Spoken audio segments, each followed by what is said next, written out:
LiberalViewer presents. So, welcome to the February 7th edition of LiberalViewer Sunday Live Clip Roundup. Thanks for joining me.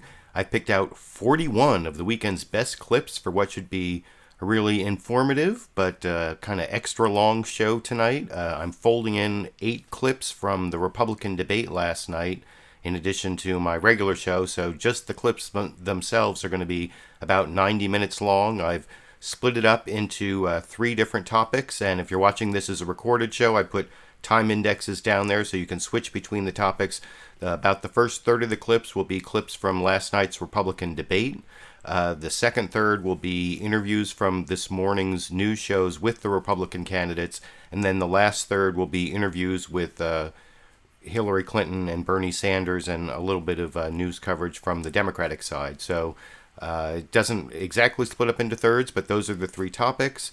If you want to look at all of the 41 clips, I have this clip list here that I refer to, and you'll see down in the video description I've also put a link to a PDF file where you can try to figure out what all those little notes mean, and it does tell you basically who was speaking in each of the clips and what network it's from and which topic it's in. So that can also help you follow along since it's going to be, like I said, probably about 2.5 hours long to get in the jam-packed show.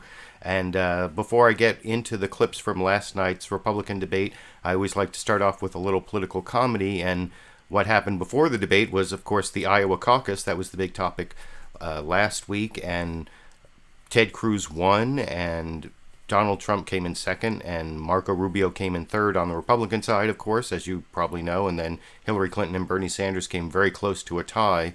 I'm going to start with a couple jokes about what happened on the Republican side of the race, beginning with Saturday Night Live, which was hosted by Larry David, and Bernie Sanders did a guest appearance. When I get all the way to the Democratic side of the 2016 presidential race, I'll have a couple clips of Larry David and Bernie Sanders from Saturday Night Live. But this is Michael Che talking about Donald Trump's second place finish in Iowa last night on Weekend Update in this clip. Donald Trump finished second in the voting between Ted Cruz and third place finisher Marco Rubio, turning Trump into what he loves the most, a loser surrounded by Hispanics.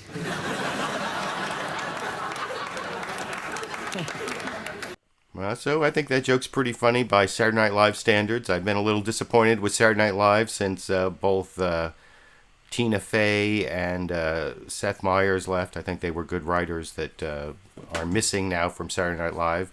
But I also wanted to show some jokes that I thought were moderately funny on what happened in the Iowa caucuses from Bill Maher last Friday night in his monologue on Real Time. This is also about Ted Cruz beating Donald Trump and Donald Trump's reaction here. But very surprising in Iowa. Ted Cruz beat Donald Trump, what the pundits are calling a lesser of 2 assholes. Ted pulled it out at the last minute with his slogan, especially tailored for the Iowa voter, "Vote for me and I'll leave."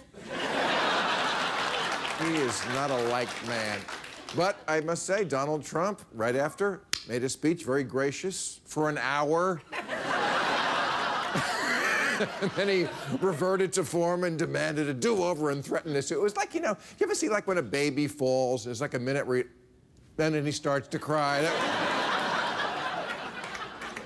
Now, to be fair, Donald Trump does have kind of a point. Ted Cruz did cheat.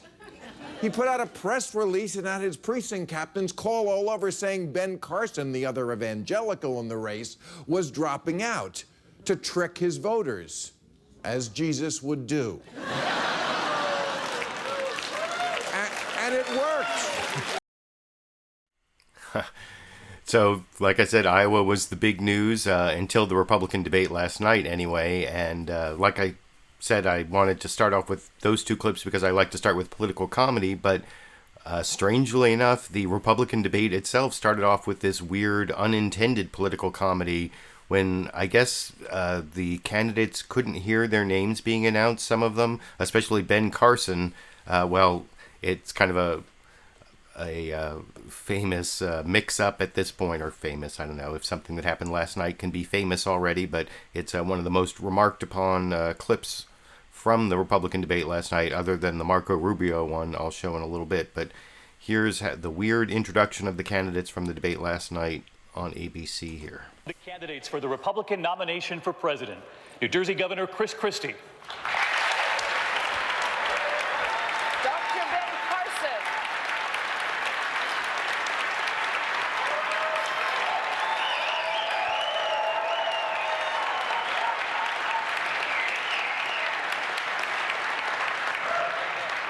Texas Senator Ted Cruz.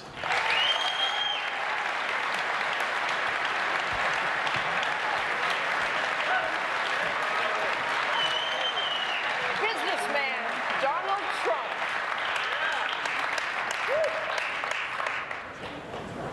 Florida Senator Marco Rubio.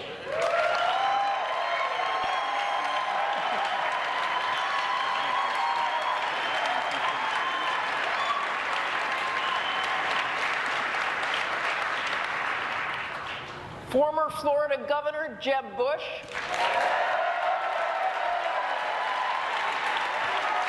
And Ohio Governor John Kasich.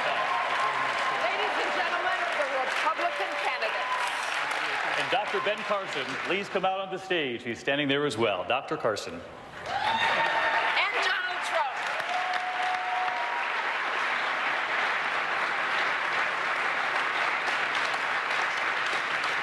And lastly, we welcome back to the debate stage Donald Trump.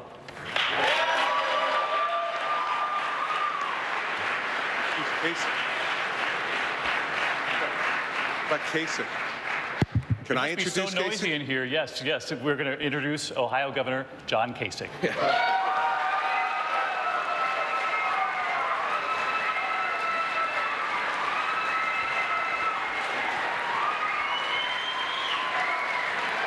The applause so loud here in the The hall. applause that so the loud candidates- you couldn't hear, we couldn't hear either. That's a good sign for the excitement this evening. Gentlemen, thank you for... I don't know if that start was really a good sign. It seemed like they could not even figure out how to all enter a stage together, or I don't know. Maybe it was loud. I guess I shouldn't judge, but the thing I always hear about in the Republican debates, especially from the front runner Donald Trump, is about how everyone is incompetent, and they didn't look very competent at the beginning of that debate. And then as to the results of the Iowa caucuses, you saw in the jokes I showed from Bill Maher how he was talking about Ted Cruz kind of cheated and told voters that Ben Carson had dropped out. And the next clip I want to show is Dr. Ben Carson at the debate last night responding to a question about that, and then Ted Cruz giving him an apology but not really stating the facts correctly, which I will talk about after you watch that clip over here. But a headline that was back in the papers again this morning. Dr. Carson, on the day of the Iowa caucuses, the Cruz campaign sent out messages and voicemails saying, quote, breaking news, Dr. Ben Carson will be planning to suspend his campaign following tonight's caucuses. Please inform any Carson caucus goers of this news. But as we can all see, you're still standing here tonight.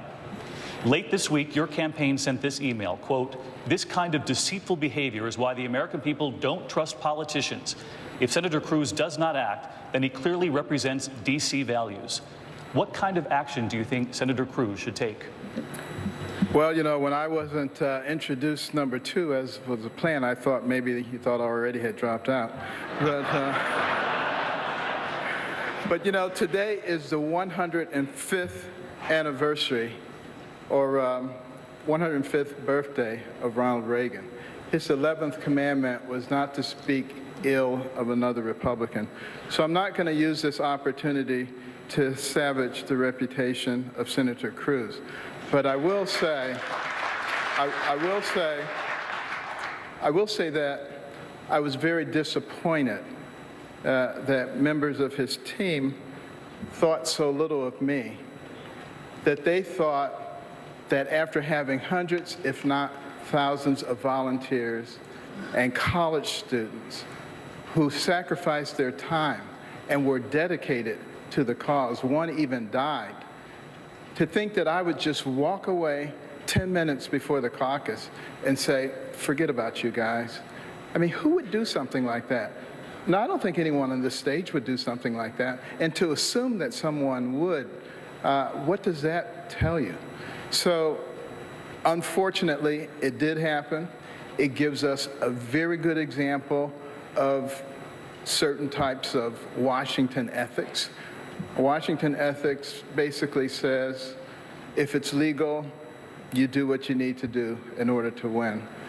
That's not my ethics. My ethics is you do what's right. Senator Cruz.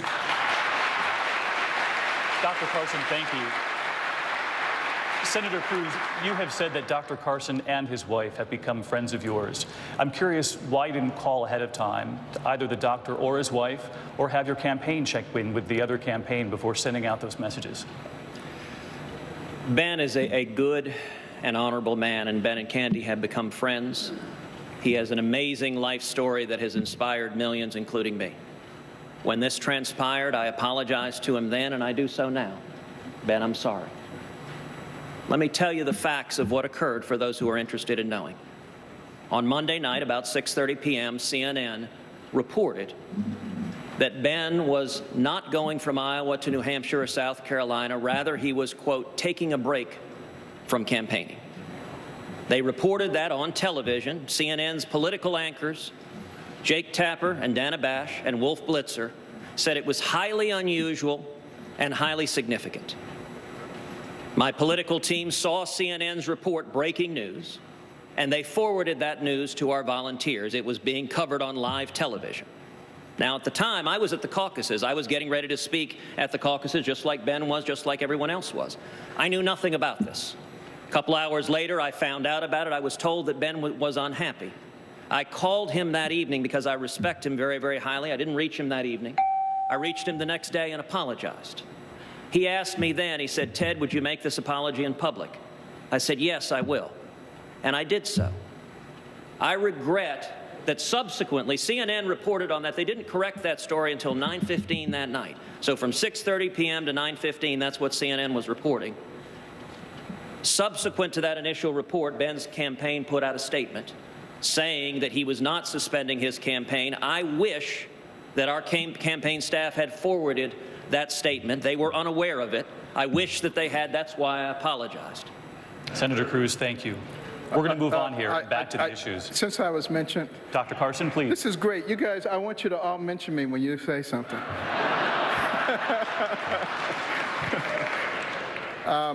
In fact, the timeline indicates that that initial tweet from CNN was followed by another one within 1 minute that clarified that I was not dropping out. So what happened to that one, it is unclear. But the bottom line is we can see what happened, everybody can see what happened, and you can make your own judgment. Dr. Carson, thank you. Thank you, Doctor. Senator Rubio.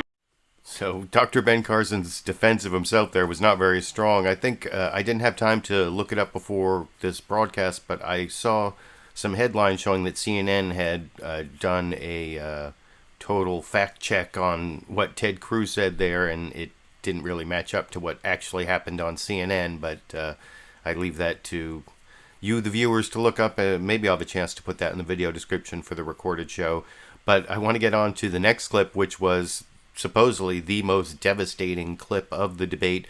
It's where, because all the governors wanted to take Marco Rubio down, because Marco Rubio came in third in Iowa, and he was the leading establishment candidate. And so then there's Governor John Kasich, Governor Chris Christie, and former Governor Jeb Bush all want to be the establishment candidate instead of Marco Rubio. So they were all kind of gunning for Marco Rubio in the debate last night. And Chris Christie, this is what they were calling a takedown, and they're calling Marco Rubio the Robo-Rubio because of this. You can see he gets really stuck in his talking points and can't really pivot to being a live thinker. And I will talk about that a little more after you. This is an extended clip from the debate. It's a little under 7 minutes long because I wanted you to be able to see the entire back and forth. All the times Marco Rubio went back to his talking point about Obama, didn't do it by mistake. He did it on purpose, and well, you'll see it all, and I will discuss it after you watch it here. I want to stay on the issue of readiness to be president and experience, and questions about you being a first-term senator. Governor Christie warning voters here in New Hampshire against voting for another first-term senator, as America did with Barack Obama in 2008, arguing that you are, quote, not ready to be president of the United States. And Senator Santorum, who we all know dropped out of the race just this week and endorsed you, had a hard time when asked on national television listing your accomplishments as senator. Tonight, what are your accomplishments in the Senate that demonstrate you're ready to be president of the United States? Well, let me say, from protecting the people of Florida from eminent domain abuse, to bringing accountability to the VA, to the Girls Count Act, to sanctioning terrorist groups, I'm proud of my service in the United States Senate and before that in the Florida legislature. I will say, if politics becomes, and the presidency becomes about electing the people who have been in Congress or in the Senate the longest, we should all rally around Joe Biden. He's been around 1,000 years. He's passed hundreds of bills, and I don't think any of us believe Joe Biden should be president of the United States. And let's dispel once and for all with this fiction that Barack Obama doesn't know what he's doing. He knows exactly what he's doing. Barack Obama is undertaking a systematic effort to change this country, to make America more like the rest of the world. That's why he passed Obamacare and the stimulus and Dodd-Frank and a deal with Iran. It is a systematic effort to change America.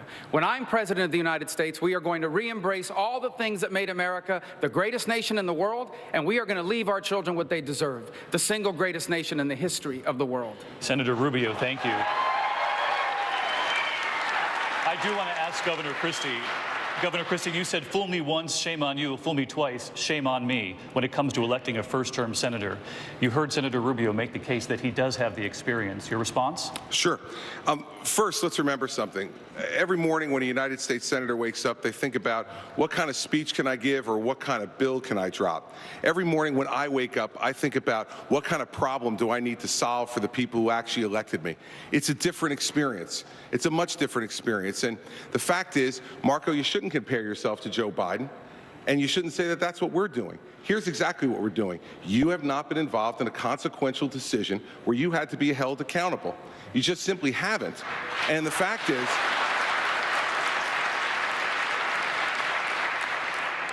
when you talk about Hezbollah Sanctions Act that you list as one of your accomplishments and just did, you weren't even there to vote for it. That's not leadership, that's truancy. The fact is that what we need to do, what we need to have in this country is not to make the same mistake we made 8 years ago. Fact is, it does matter when you have to make decisions and be held accountable for them. It does matter when the challenges don't come on a list of a piece of paper of what to vote yes or no every day, but when the problems come in from the people that you serve. I like Marco Rubio, and he's a smart person and a good guy, but he simply does not have the experience to be president of the United States and make these decisions. We've watched it happen, everybody. For the last 7 years, the people of New Hampshire are smart. Do not make the same mistake again. If I may respond, thank you. Senator Rubio. Well, I think the experience is not just what you did, but how it worked out. Under Chris Christie's governorship of New Jersey, they've been downgraded 9 times in their credit rating. This country already has a debt problem. We don't need to add to it by electing someone who has experience at running up and destroying the credit rating of his state. But I would add this. Let's dispel with this fiction that Barack Obama doesn't know what he's doing. He knows exactly what he's doing. He is trying to change this country. He wants America to become more like the rest of the world. We don't want to be like the rest of the world. We want to be the United States of America. And when I'm elected president, this will become, once again, the single greatest nation in the history of the world, not the disaster Barack Obama has imposed upon us. Senator Rubio, thank you. I do want to bring in Governor Bush on this because you've made this. Excuse me. If you'd like to respond to the economic. I think he directly mentioned me in my record in there, so I think I get a chance to respond. You see, everybody, I want the people at home to think about this. That's what Washington, D.C. does. The drive-by shot at the beginning with incorrect and incomplete information, and then the memorized 25-second speech that is exactly what his advisors gave him. See, Marco, the thing is this. When you're president of the United States, when you're a governor of a state, the memorized 30-second speech where you talk about how great America is at the end of it doesn't solve one problem for one person. They expect you to plow the snow. They expect you to get the schools open. And when the worst natural disaster in your state's history hits you, they expect you to rebuild their state, which is what I've done. None of that stuff happens on the floor of the United States Senate. It's a fine job. I'm glad you ran for it. But it does not prepare you for president of the United States. Chris, Chris, your state got hit by a massive snowstorm 2 weeks ago. You didn't even want to go back. They had to shame you into going back. And then you stayed there for 36 hours, and then you left and came back to campaign. See, those are the facts. Here's the bottom line. This notion that Barack Obama doesn't know what he's doing is just not true. There it is. He knows exactly what he's doing. The memorized 25-second speech. Well, that's the reason why this campaign is so important. Because I think this notion, I think this is an important point. We have to understand what we're going through here. We are not facing a president that doesn't know what he's doing. He knows what he is doing. That's why he's done the things he's done. That's why we have a president that passed Obamacare and the stimulus. All this damage he's done to America is deliberate. This is a president that's trying to redefine this country. That's why this election is truly a referendum on our identity as a nation, as a people. Our future is at stake. This election is not about the past. It is about what kind of country this is going to be in the 21st century. And if we elect someone like Barack Obama, a Hillary Clinton, a Bernie Sanders, or anyone like that, our children are going to be the first Americans to inherit a diminished country. That will not happen. Governor Christie, Chris, why don't you mention what the shame is? Get into this. You know what the shame is, Marco? The shame is that you would actually criticize somebody for showing up to work, plowing the streets, getting the trains run back on time, when you've never been responsible for that in your entire life. Okay. And he didn't want to go back. And the fact is, I went back, it got done, and here's something. You didn't want to go back. I went back. Oh, so wait a second. Is that one of the skills you get as a United States Senator, ESP also? Chris, everybody, you said you weren't going to go back. The fact is, Marco, he told everyone he wasn't going to go back, and they had to shame him into going back. Marco, because... And then when he decided to go back, he criticized the young lady, saying, what am I supposed to do, go back with a mop? By the way, clean up the flooding? It gets very unruly when he gets off his talking Thank you, Governor. I will mention you. It's your record. It's not a talking point. It's your record. Governor Bush, I'll mention your name so that you can come in on this.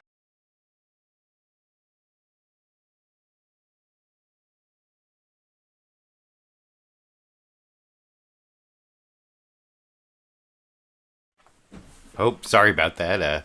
Had a little bit of technical problem, but I think Marco Rubio had even more of a problem with his back and forth with Chris Christie, and it seems to be the pundit class has decided that it was a huge takedown. It was an error. I'll show some clips from the Sunday morning shows this morning, but let me finish up with the debate clips first. I want to show the back and forth between Donald Trump and Jeb Bush that was the most contentious. It was on the topic of eminent domain, and Donald Trump may lose some votes in New Hampshire on this, because you'll see it's the New Hampshire journalist who asked this question, and he talks about this local hydroelectric project from Canada that has got a lot of Republicans in New Hampshire riled up about eminent domain, and Donald Trump doesn't really seem to even realize that in his answer, but Jeb Bush does, which, I don't know, could be a weakness for Donald Trump, and I'll talk about that a little more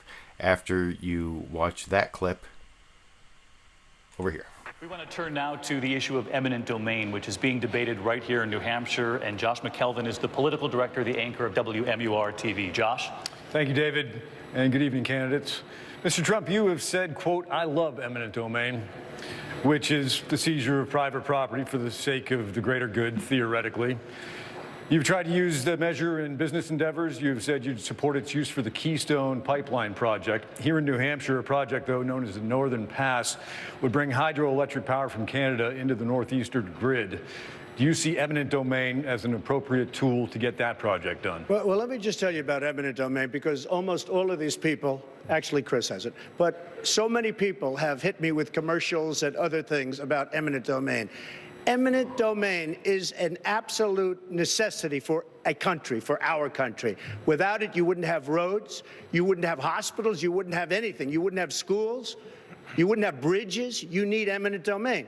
And a lot of the big conservatives that tell me how conservative they are, I think I'm more than they are, they tell me, oh, well, they all want the Keystone Pipeline. The Keystone Pipeline, without eminent domain, it wouldn't go 10 feet, okay? You need eminent domain. And eminent domain is a good thing, not a bad thing. And what a lot of people don't know, because they were all saying, oh, you're going to take their property. When eminent domain is used on somebody's property, that person gets a fortune. They get at least fair market value, and if they're smart, they'll get 2 or 3 times the value of their property.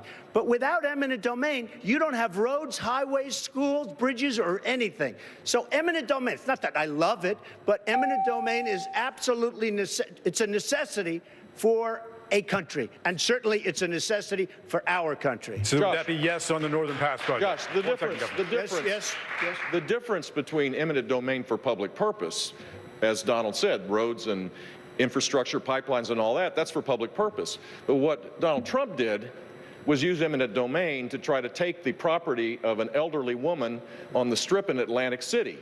That is not public purpose. That is downright wrong. And here's the problem with that. All right, okay.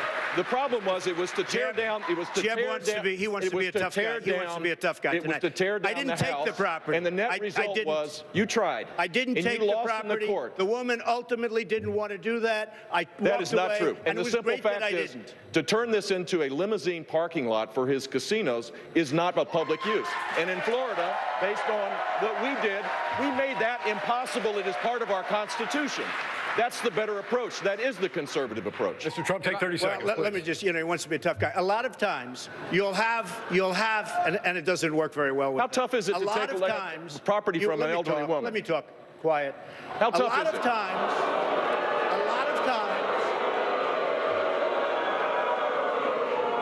that's all of his donors and special interests out there. So, that's what it is. That's what, and by the way, let me just tell you, we needed tickets. You can't get them. You know who has the tickets for I'm talking about to the television audience? Donors, special interest, the people that are putting up the money. So it is.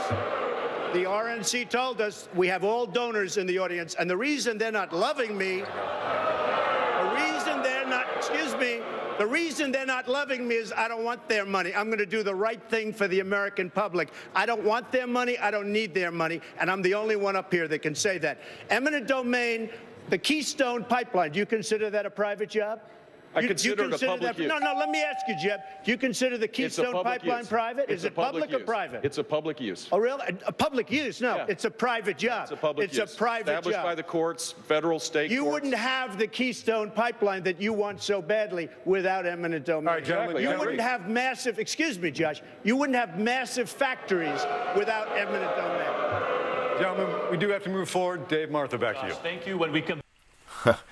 So yeah, Trump gets booed by the audience and takes on the audience and says that it's composed mostly of donors to the Republican Party, and you saw he actually shushed Jeb Bush there. And I actually think in terms of who came out in terms of style, who was like the bigger man, which is very important apparently to Republicans. Who was dominant, who was the alpha male. I think Donald Trump wins that one. Even though, like I said before I showed the clip, there's this actual issue in New Hampshire about eminent domain and this Canadian hydroelectric project that was discussed or mentioned in the initial question there, where Donald Trump may actually lose votes, even though he looked more macho and dominant in that exchange than Jeb Bush did. Although I guess Jeb Bush got a little bit in there. And I want to move on to, speaking of people trying to be macho, I want to show Martha Raddatz asking Ted Cruz about his policy in the Middle East to carpet bomb ISIS. And this, you'll see, this issue has evolved over the last several weeks, where they've tried to ask Ted Cruz various ways to, point out the fallacy of trying to carpet bomb ISIS, which embeds itself in civilian populations.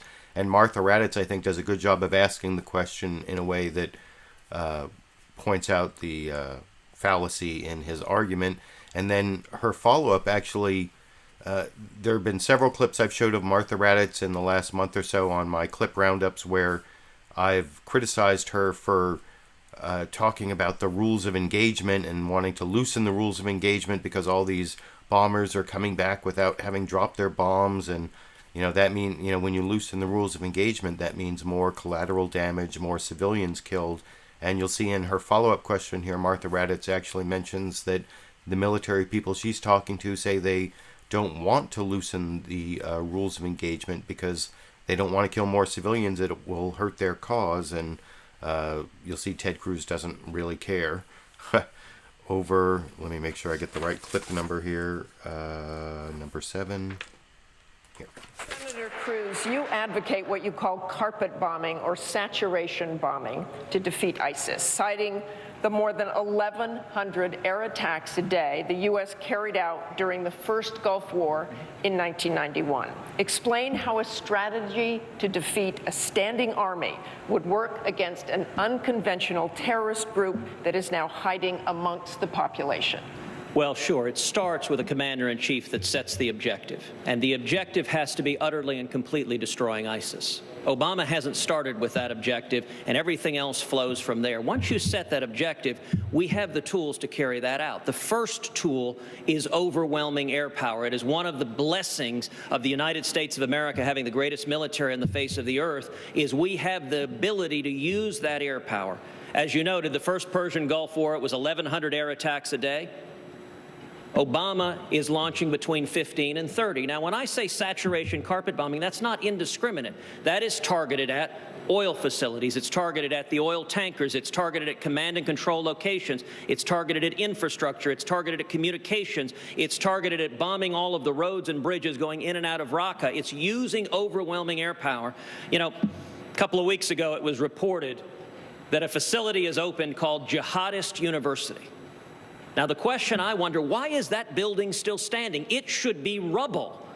And if you had a president, although I will say this, I would be willing to wait until freshman orientation before launching those bombs. Senator Cruz, would you like to expand or loosen the rules of engagement? I was just over in a command center in Erbil, and they said they thought the rules of engagement worked because you have so many civilians in those populated areas. They don't want to hit civilians.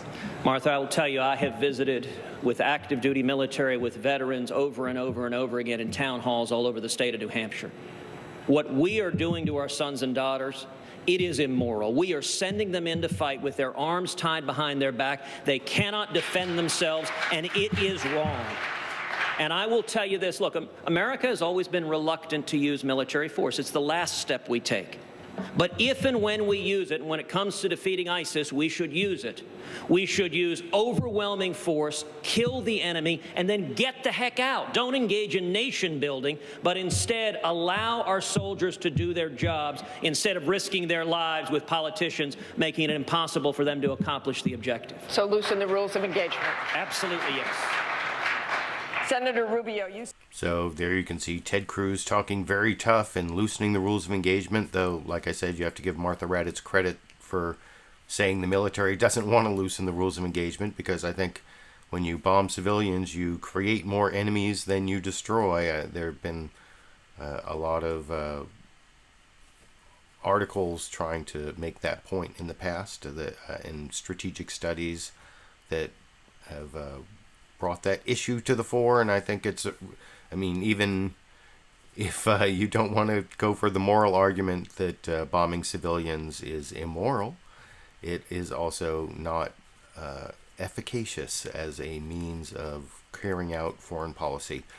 And speaking of trying to talk tough, the next clip is also first Ted Cruz trying to talk tough on torture, although I saw a clip of Donald Trump this morning that I didn't take where he says this answer from Ted Cruz is too tentative, even though he wants an enhanced interrogation. And then it's followed up with Donald Trump saying he doesn't just want to bring back waterboarding, you know, he wants something much worse than waterboarding.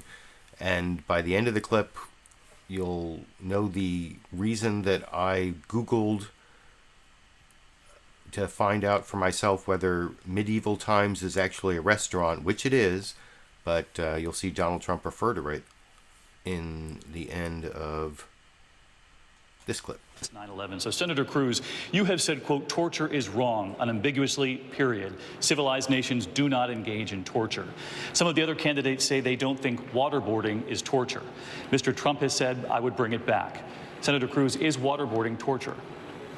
Well, under the definition of torture, no, it's not. Under the law, torture is excruciating pain that is equivalent to losing organs and systems. So under the definition of torture, it is not. It is enhanced interrogation. It is vigorous interrogation, but it does not meet the generally recognized definition of torture. If elected president, would you bring it back? I would not bring it back in any sort of widespread use. And indeed, I joined with Senator McCain in legislation that would prohibit line officers from employing it, because I think bad things happen when enhanced interrogation is employed at lower levels. But when it comes to keeping this country safe, the commander-in-chief has inherent constitutional authority to keep this country safe. And so if it were necessary to, say, prevent a city from facing an imminent terrorist attack, you can rest assured that as commander-in-chief, I would use whatever enhanced interrogation methods we could to keep this country safe. Senator Cruz, thank you. Mr. Trump, you said not only does it work, but that you'd bring it back. Well, I'll tell you what. In the Middle East, we have people chopping the heads off Christians. We have people chopping the heads off many other people. We have things that we have never seen before as a group. We have never seen before what's happening right now. The medieval times, I mean, we studied medieval times. Not since medieval times have people seen what's going on. I would bring back waterboarding, and I'd bring back a hell of a lot worse than waterboarding. Mr. Trump, thank you. Governor Bush, you have said...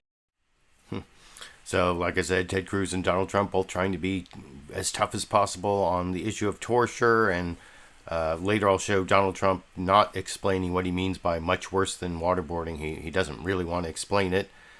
Oh, and by the way, as the reason there was that one clip that I did not come right back from the end of was because I was trying to take a picture and post it on Instagram and Facebook and Twitter of my dog Sandy watching me broadcast the show. I get questions about Sandy all the time, and I think I have that picture here. I can show it to you all.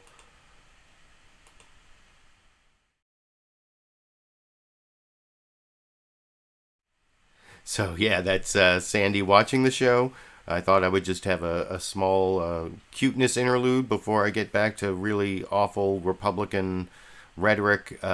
This is Donald Trump not only trying to be tough on torture in that last clip, now he's very, very pro-cop in this question about race and Black Lives Matter. And afterwards, you'll see a much better answer from Governor of Ohio, John Kasich, who some people said did really well in the debate. This is the only clip I have of him because I didn't really notice it. Well, he said some good things about immigration in a clip I didn't take, but here he is giving a better answer on police-community relations than Donald Trump does over in this clip. Turn to race in America and Mr. Trump. There are many who argue cell phones and smartphones are just now exposing what's been happening in this country for years, cases of excessive force against minorities. As you know, Mr. Trump, on the other side, the FBI director recently said there's a chill wind blowing through law enforcement because of increased scrutiny. You have said police are the most mistreated people in America. As president, how do you bridge the divide? Well, there is a divide, but I have to say that the police are absolutely mistreated and misunderstood. And if there is an incident, whether it's a incident done purposely, which is a horror, and you should really take very strong action, or if it's a mistake, it's on your newscasts all night, all week, all month, and it never ends. The police in this country have done an unbelievable job of keeping law and order, and they're afraid for their jobs. They're afraid of the mistreatment they get. And I'm telling you that not only me speaking, minorities all over the country, they respect the police of this country, and we have to give them more respect. They can't act. They can't act. They're afraid for losing their pension, their job. They don't know what to do. And I deal with them all the time. We have to give great respect, far greater than we are right now, to our really fantastic police. Great. Mr. Trump, I did ask about bridging the divide, though, as president. So what would you say to the American families who say, we have lived through this, we have seen excessive force? What would you say to those? Well, they do, and, you know, they sue. Everybody sues, right? They see excessive, I mean, they go out, they sue. We have so much litigation. I see the courts. I see what they're doing. They sue, and you know what? We don't want excessive force. But at what point? You know, either you're going to have a police force that can do its job. I was just up in Manchester. I met with the police officers yesterday. Tremendous people. They love the area. They love the people. They love all the people. They want to do their job. And you're going to have abuse, and you're going to have problems, and you got to solve the problems, and you have to weed out the problems. But the police in this country are absolutely amazing people. Mr. David, thank you. I do want to ask Governor Kasich. I wanted to say, look, there can be a win-win here. I have formed a collaborative between police and community leaders because people have to respect law enforcement.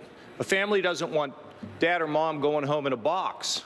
And for our community leaders, many of them think the system not only works, not only doesn't work for them, but it works against them.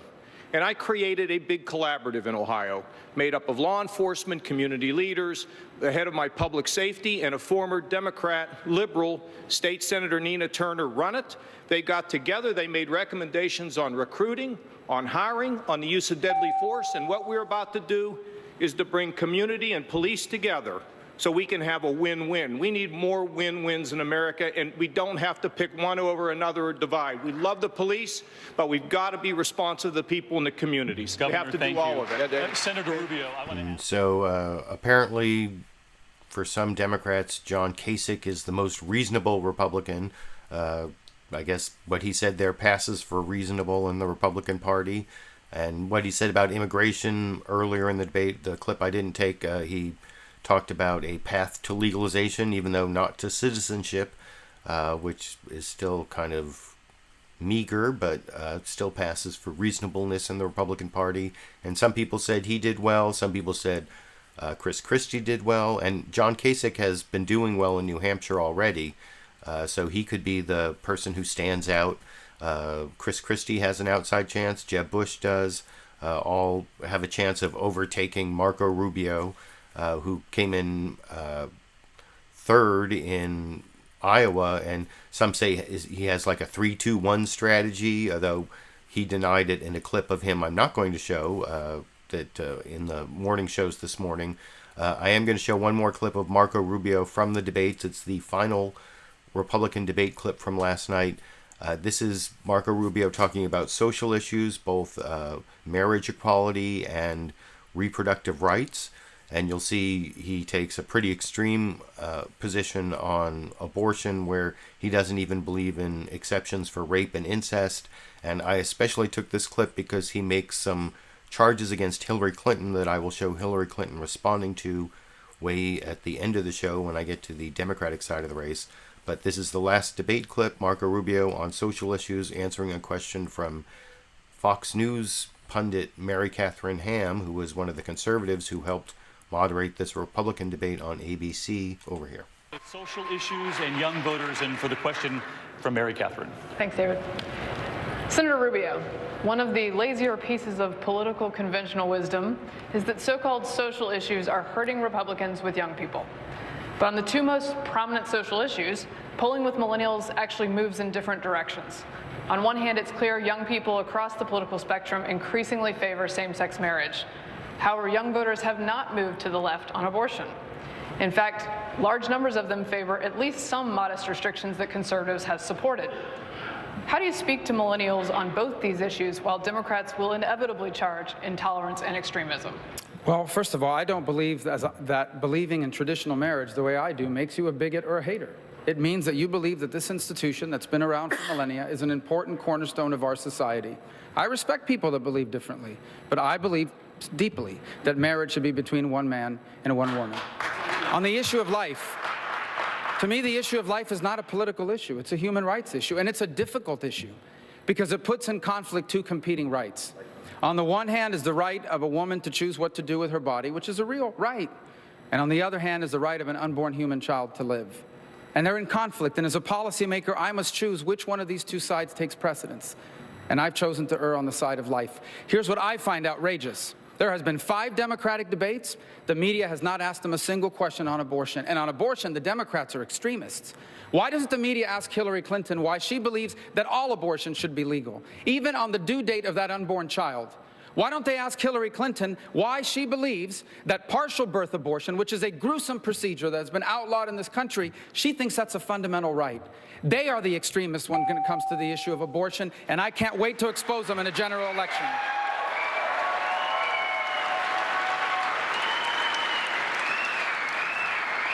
Governor Bush. So that's the last clip from the Republican debate last night from Marco Rubio, who a lot of the pundits are saying lost the debate, especially because of that exchange with Chris Christie I showed a while back.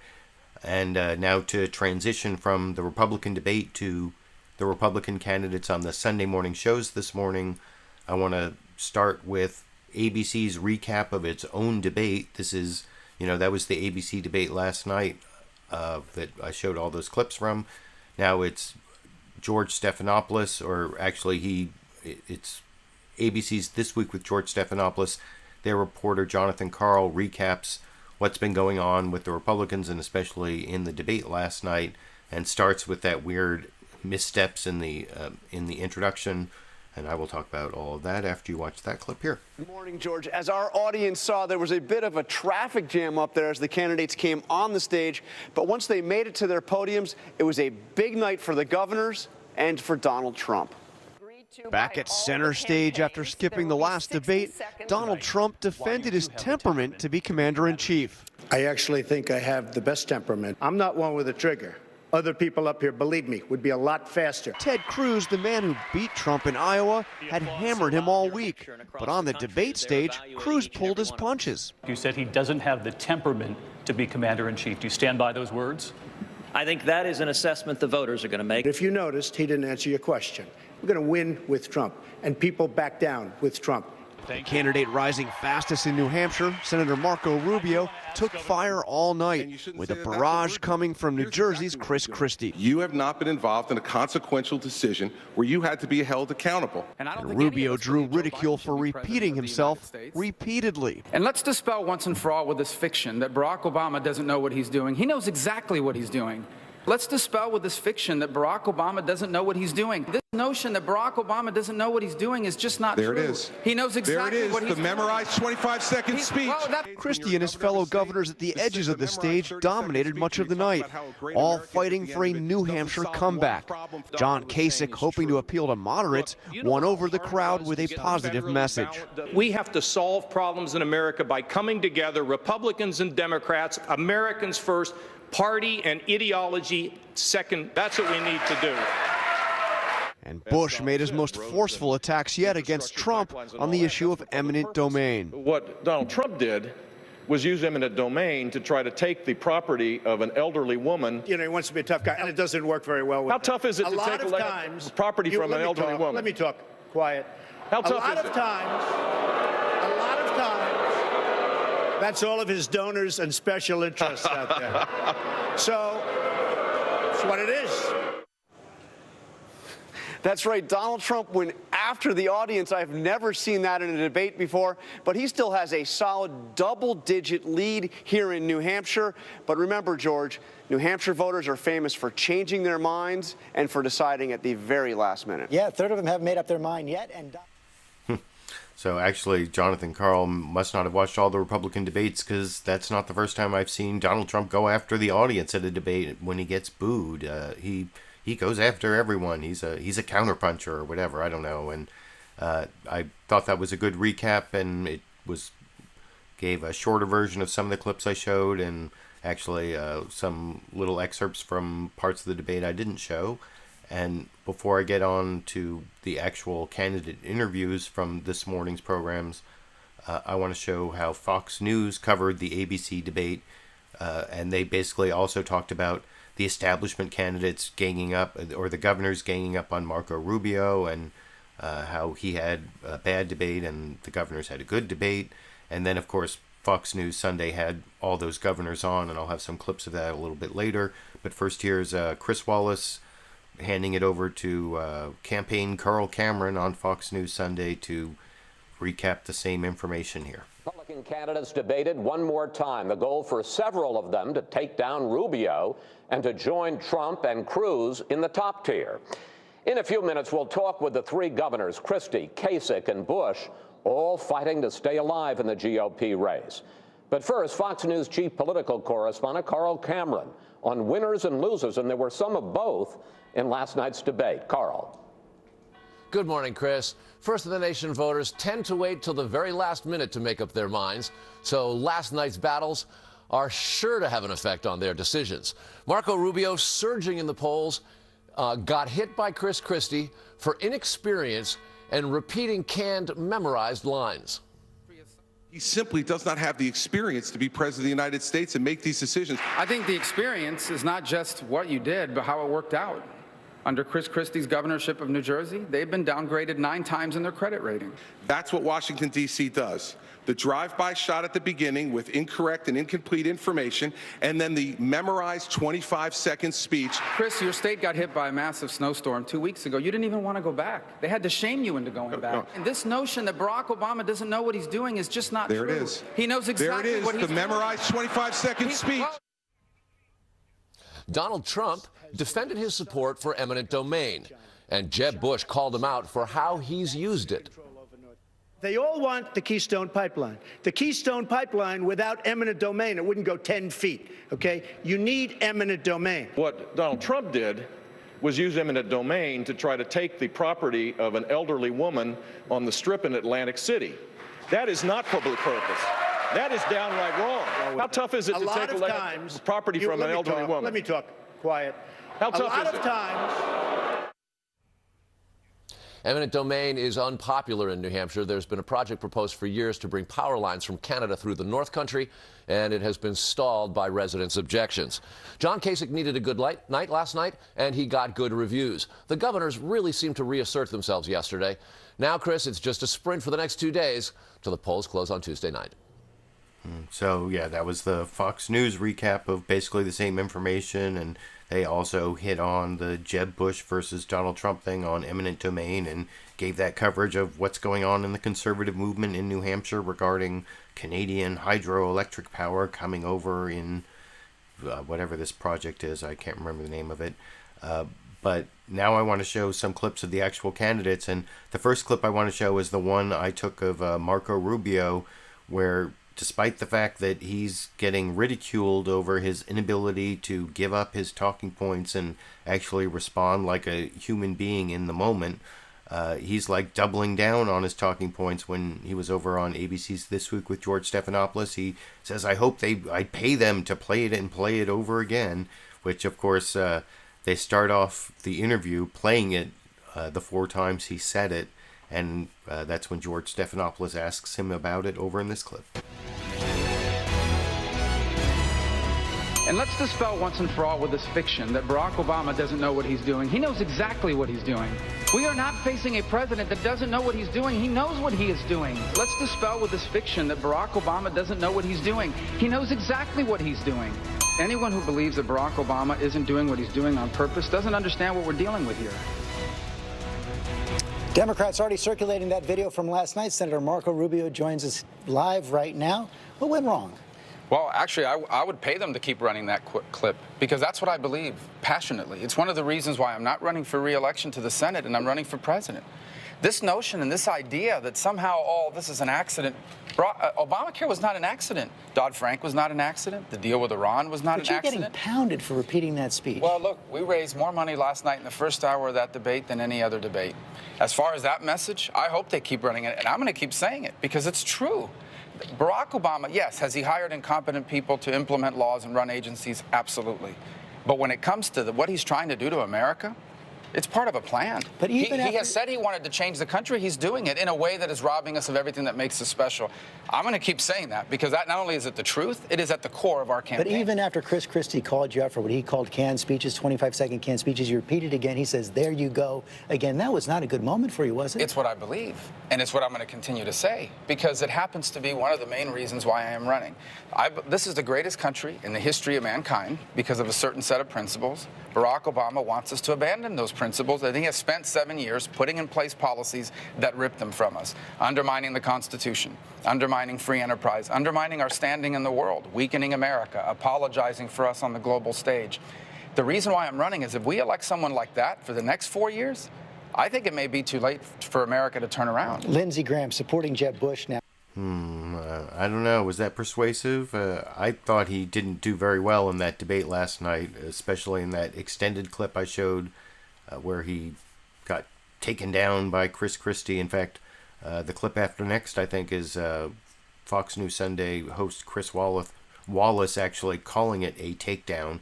But before I get to that, I want to show one person who won't take the bait and criticize Marco Rubio. it's Donald Trump, of all people. He doesn't like to criticize other people's performances because he's really a nice guy, according to his answer, talking... this is on CNN's State of the Union, I think. Let me double check that. Talking to Jake Tapper on CNN's State of the Union this morning here. Right to the man at the top of the Republican pack here in New Hampshire, Donald Trump, who joins me by the phone. Mr. Trump, thanks for joining us. Good. Thank you, Jake. Let's start with last night's debate. A lot of pundits and analysts say you did well, Christie did well. A lot of them also seem to think that Marco Rubio had a rough night. What did you make of his performance? Well, I don't want to criticize anybody. I know he had the one moment where he would repeat about Obama, and, after 4 times, that was a lot. And so that was a little bit. But, I'm not one to comment on somebody else's performance. I was really happy with the way it came out from my standpoint.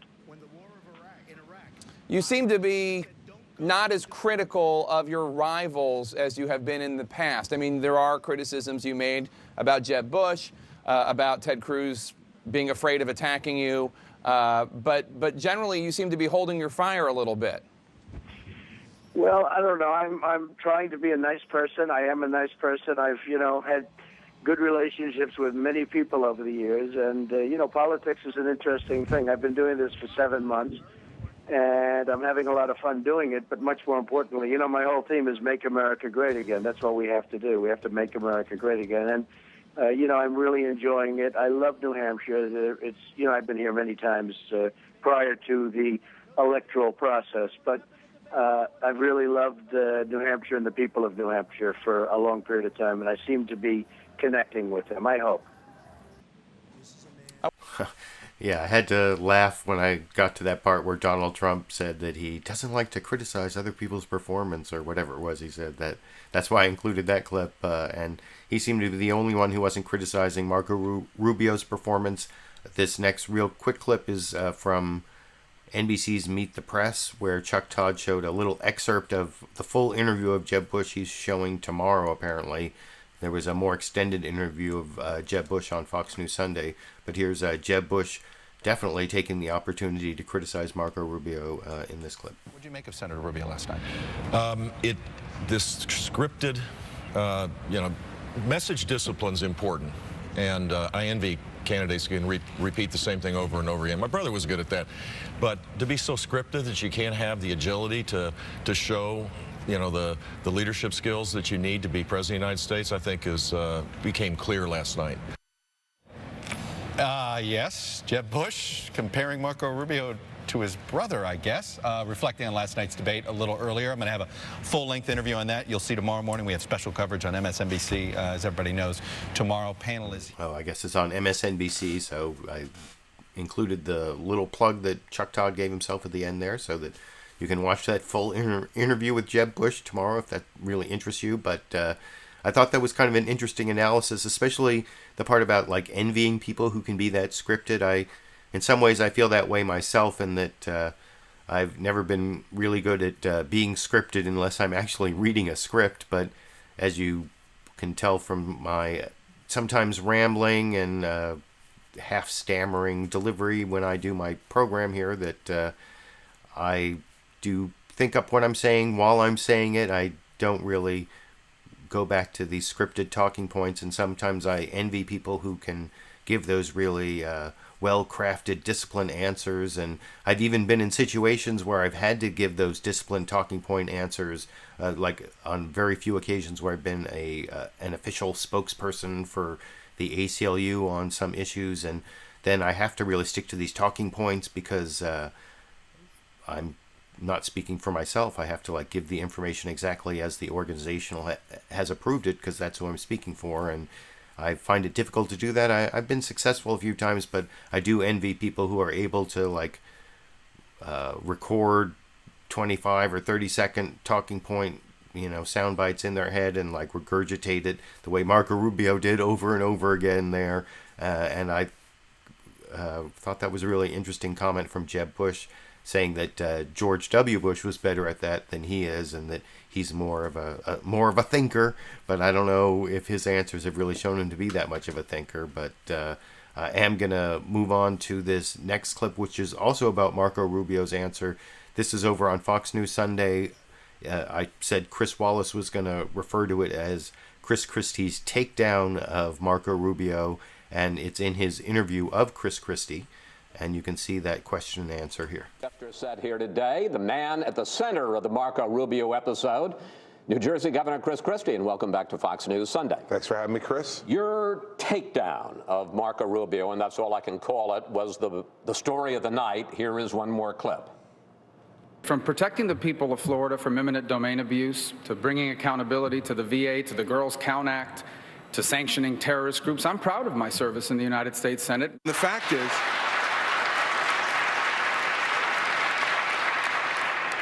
when you talk about Hezbollah Sanctions Act that you list as one of your accomplishments and just did, you weren't even there to vote for it. That's not leadership, that's truancy.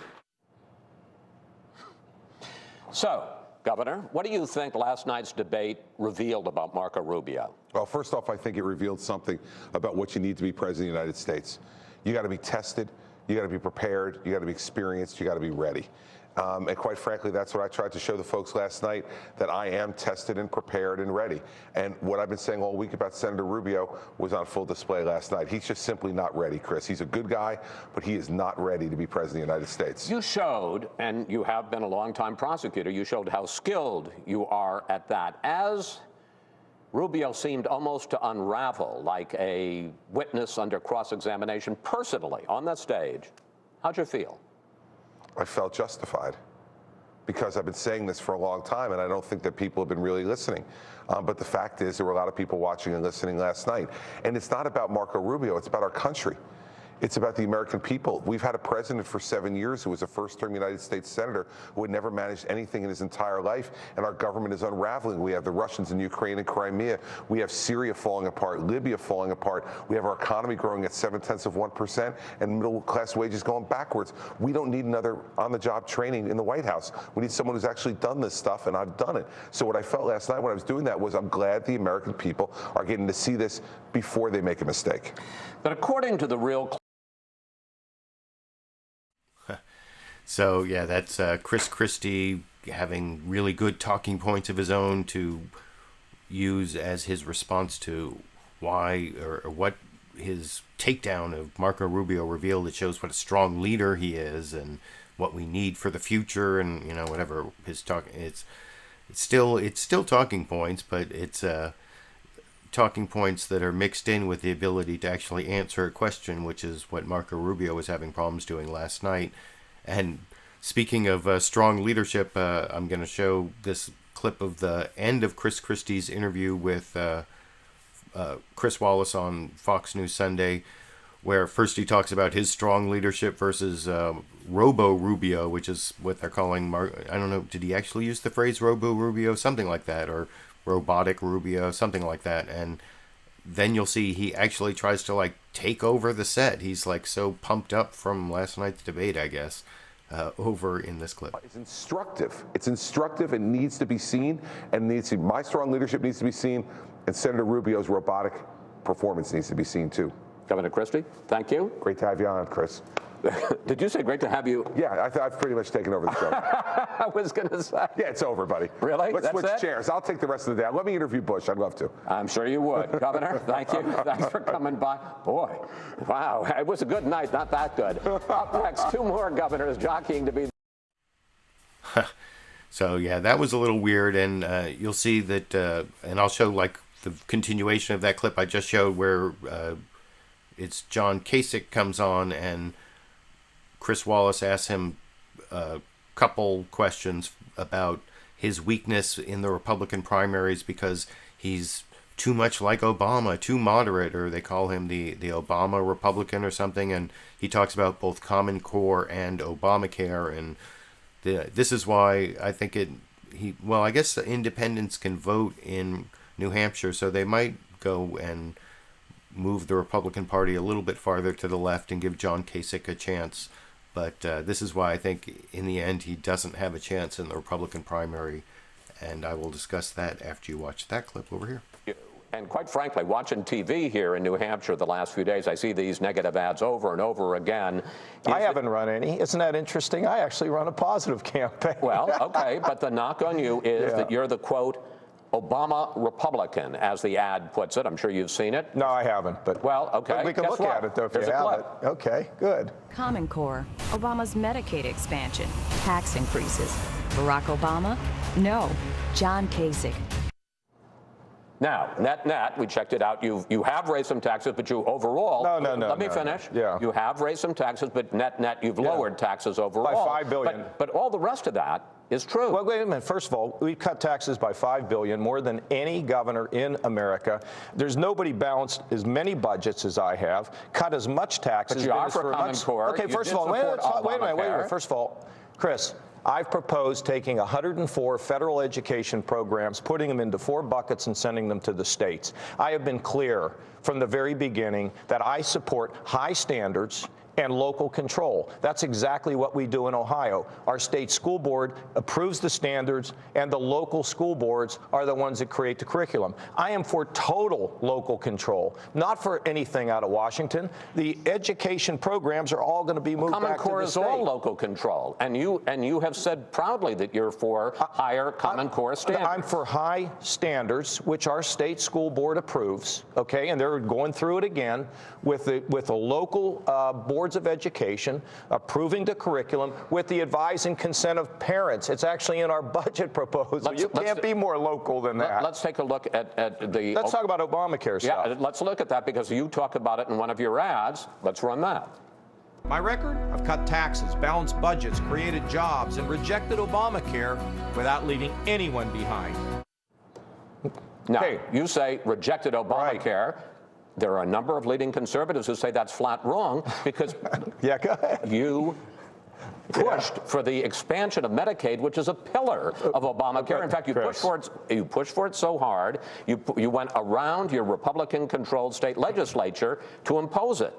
Expansion of Medicaid. Okay, can I explain this? You should. Okay. Absolutely. Ronald Reagan expanded Medicaid 5 times. I can expand Medicaid without having to have Obamacare. Number one. But it was part of Obamacare. Can I finish? It doesn't matter. We could expand it without Obamacare. What I've said is, first of all, I'd repeal Obamacare. Secondly, I'm in court suing people to stop Obamacare. Thirdly, we did not create a state exchange under Obamacare. And the fact is I will repeal it. And what I'm going to do is I'm going to change the healthcare system to a point where it's really free market driven by paying for hospitals and doctors that deliver quality healthcare at lower prices. So don't try to hang me up on Obamacare. I don't like it because it doesn't control the cost of medicine. Secondly, it hamstrings small business. And thirdly, it's driven up the cost of health insurance in my state by 80%. Reagan did it 5 times by expanding Medicaid. And by the way, our Medicaid program has gone from over 10% growth to 2.5% in my second budget. Governor? Yeah? Oh, I mean, that's it. It's a pleasure to talk. I want to talk longer. Well, I understand that. Listen, isn't it interesting? I want to be 6 feet tall, but that's not going to happen. You got to go. Here's the last thing. I have run a completely positive campaign about bringing people together. The establishment, quote, establishment people have spent $5, $6, $7 million running ads against me. You know, it would be great if we can win. Being positive, huh? Change politics. So we need the support of the people from New Hampshire. All right, thank you. Say goodbye. All right, goodbye, everybody. And as you gracefully leave, yes. Now we're going to pull that out. We're going to bring in Governor Bush. I don't even know how I'm all. So actually, that wasn't the continuation of the last clip, but it does show how at the end there, Governor John Kasich also had to be kind of like pushed off the set. Chris Christie tried to take it over, and you saw John Kasich was like pushing for a little more time, even though it was time to move on to Jeb Bush. And now I am going to show the actual continuation where you'll see Jeb Bush say it's cool to get like hooked in during the live transition from John Kasich to Jeb Bush, and then I'll show a back and forth between Chris Wallace and Jeb Bush on the eminent domain issue that Jeb Bush hit Donald Trump on, and I will discuss that a little more, and I will contrast what Jeb Bush does at the end of his interview with what you just saw from John Kasich, and what you saw from Chris Christie in the clip I show after this next clip. But first, let me show that clip and make sure I get the right one. Yeah, here. We're going to bring in Governor Bush. I don't even know how you. They wired me in here. We got it? Okay, you're all set. Okay. Okay, thank you. You can take that with you. Okay. Yep, thank you.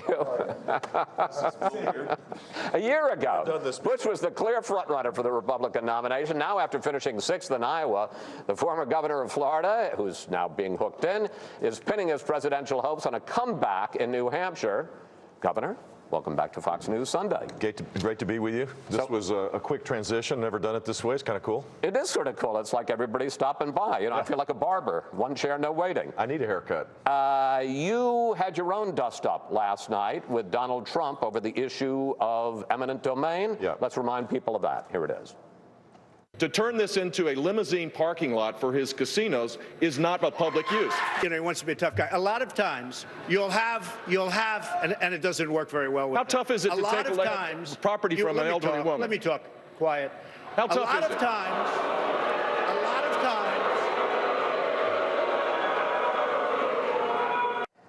What do you think that revealed about Donald Trump, and how did you feel as the governor, eight-year governor of the state of Florida, when he shushed you? You know, look, he doesn't look like he's a president when he acts that way, and it's pretty easy to make him act that way. That's the problem. He doesn't sound like a conservative when he embraces eminent domain to use police powers of government to take private property for private use. That is outrageous. And if you had to pick the one thing conservatives go crazy about is this. This is, in our state, we actually amended our Constitution after the Kelo decision to assure that it never happened. He tried to take the property of a 75-year-old woman, to use it, to tear it down, to turn it into a parking lot for limousines, for high rollers going to his failed casinos. This is not the same thing as a pipeline or a bridge or interstate highway. How about a night for your former protege, Marco Rubio? Well, you know, he's so scripted. He's so gifted. He's a great speaker, but he came across as totally scripted and kind of robotic. And he just missed the sense of the question was about leadership. Can you make a tough decision? And Marco is gifted, but he's never had the chance to actually make a tough decision like governors do. I mean, every time I think about it, I think about 8 hurricanes and 4 tropical storms in 16 months, where you can't script that. You got to go out and be all in to help people, and we did. Now, you're a super PAC. So that's Jeb Bush trying to show that Senator Marco Rubio should not be the establishment candidate. He wants to take that role for himself, but I think that he is not fighting as hard as Governor John Kasich, who you saw in the clip before, and then the clip before that was Chris Christie of New Jersey. Those two governors, I think, are fighting a little harder, at least if you judge it based on the way they ended their interviews, with the New Jersey governor fighting to almost take over the set, and then Governor John Kasich, you saw, did try to push his interview a little bit longer. You can compare that to the end of the interview with Jeb Bush, where he was like on his way out the door before Chris Wallace was even done with him over here. Got a trip too. Governor Bush, always a pleasure to talk with you. Thank you for making time for us on this very busy weekend. Am I No, you can sit right where you are. There's no more switching. Okay. And we will track what happens over the next 48 hours. Thank you, sir. Thanks. Up next, our special New Hampshire. So, yeah, you see Chris Wallace had to, like, make him sit down while the other two were, like, trying to extend the interview. You can draw whatever conclusions you want from that. I thought it was remarkable, or at least remarkable enough to remark upon it. Before I move on to, I think I have 5 clips of Donald Trump now. 5, count them, 5 clips of Donald Trump. So if you want to, if you're watching this as a recorded show and you want to skip ahead to the Democrats, this is the time to skip all the Donald Trumps. The first clip is Donald Trump responding to what I showed Jeb Bush talking about in the clip before last, that eminent domain issue, which also I showed them going back and forth in the debate. This is from ABC's This Week with George Stephanopoulos, where George Stephanopoulos actually has some more details about the issue, about the specific eminent domain case, and Donald Trump, tries to respond to it and tries to give some more specifics about eminent domain, which may be losing him votes in New Hampshire, as I discussed earlier, and you can watch that clip here. Back and forth with Jeb Bush on eminent domain, and the facts do seem to be on his side. Vera Koking, let me just explain it first, and then Vera Koking, you wanted, and the Casino Development Authority of New Jersey wanted to take her house to build a parking lot for your casino. Not a parking. She went to court. You fought her for 3 years, and finally the state Supreme Court ruled, and here's what they said. Trump, not the public, stood to benefit from the proposed seizures, and that the deal was analogous to giving Trump a blank check with respect to future development on the property for casino hotel purposes. Good. And you know what I did? I let the court stand as opposed to going higher up, which I could have done. Supreme Court. But we could have gone higher. But let me just tell you, George, I decided not to do it. I decided not to pursue it. We could have gone a different way. Doesn't matter. We could have gone a different way. I offered her a lot of money. She ended up selling the house for much less money than I offered her. Eminent domain is a very important thing. Jeb Bush doesn't understand what it means. And if you look into the Bush family, I found this out five minutes ago. They used eminent domain for the stadium in Texas, where they owned, I guess, a piece of the Texas Rangers. That was George W. Bush. It doesn't matter. It was the Bush family. They used private eminent domain. He didn't tell anybody this. So, I mean, he should have told people. Maybe he probably doesn't know, because I don't even think he knows what eminent domain is. But I just found that out 5 minutes ago. So no second thoughts about your position at all? Eminent domain is important. You wouldn't have highways, you wouldn't have roadways, you wouldn't have bridges, you wouldn't have hospitals, you wouldn't have anything without it. The Keystone Pipeline, everybody wants the Keystone Pipeline. If you're a conservative, you want the Keystone Pipeline. They have a whole section on eminent domain when they write up, you know, the whole thing on the Keystone. They have a whole section right now. Crowd wasn't on your side. The crowd was on my side, except they were all friends of mine that were donors and special interests and lobbyists, some of whom worked for me in the past. It shows how broken the system is. The people in that audience were the people that were supporting all of the candidates. I'm the only candidate not taking money. I'm not taking any money. You had no supporters in the crowd? Oh, I had supporters. I had 20 tickets. I mean, they give me 20 tickets. Hey, George, all of those people in that crowd, 90% of them were people that gave to the various candidates, and mostly to Bush. Look, Bush got $128 million. He's nowhere. He spent over $100 million on this failed campaign of his, and he's nowhere. Those people were in the audience. So every time anybody said anything, in fact, Rubio actually said, he said, why does nobody get any response but Bush? I just think it's really showing the system. When you have somebody like me, where I don't take money, where I'm a self-funder, people really appreciate that, and that's why I brought it out last night. It was a good point, I think, but I brought it out. Issue of waterboarding front and center last. So that's Donald Trump repeating both the arguments he made in the debate. He must think that they're good points, both on the eminent domain issue, even though that probably doesn't play very well with the Republican voters in New Hampshire, and then also repeating his attack on the audience at the debate. I don't know if he gets any mileage out of that claim that he's not the puppet of the donors, and the donors were the people in the audience. I haven't seen any fact checking on that. Maybe that's actually true. And I've said in the past that I think Donald Trump's campaign finance statements, occasionally he's like that stopped clock that's right twice a day or whatever. When it gets to how he isn't controlled by the rich people that the other candidates are controlled by, he is pointing to something that is kind of true. But I want to show now 3 clips of Donald Trump from NBC's Meet the Press. I have the most clips from Meet the Press just because I watched that one first, and most of these questions, I tried to avoid duplication. Most of them asked about his loss in Iowa. It was actually kind of most funny over on Meet the Press, where Chuck Todd was doing his introduction, talking about how he lost in Iowa, and you'll see Donald Trump like immediately interrupts him and gives his spin on what happened in Iowa over in this clip. Last night, as Ron Burgundy might have said, that escalated quickly. My next guest, Donald Trump, he wants to rebound from the Iowa loss and take New Hampshire to hang on to his frontrunner status. And Mr. Trump joins me now. Welcome back to Meet the Press, sir. Was coming in second and maybe first to loss. Oh, well, you tell me. Let me ask you. I'll tell you what. Let me ask you this. How much do you need a New Hampshire win? I don't think I need it. I hope that I get it. I'm doing well. I have a great relationship with the people of New Hampshire. I've been here long before politics. I have many friends that live up here. It's an incredible area, beautiful area. I would say that I would like to win, but I don't know that it's necessary. When you say, the Iowas, I came in second out of, originally 17 people. There are those that say I actually came in first, depending on how you want to count the votes, to be honest, because that was a horrible thing that took place. But I was very proud of Iowa, and I've never done it before. So you don't accept, do you not accept the Iowa results? I think what happened was they're very illegitimate? Unfortunate. I think it was very unfair to Ben. And in a certain way, it was unfair to me. It affected me the same ways it affected Ben, because a lot of votes were added on. I mean, a tremendous number of votes were added on, and I was a strong second. But I'm not thinking about Iowa. I'm thinking about New Hampshire. I don't care about it anymore. I can't help but notice that you're a little humbled by what happened in Iowa. Is that fair to say? Well, I don't think in terms of it. I worked hard there. I really liked Iowa. I liked the people of Iowa. The caucus system is a very complex system, and a lot of things can go off with the caucus system. I like this system much better in New Hampshire, where you go out, you like somebody, you vote.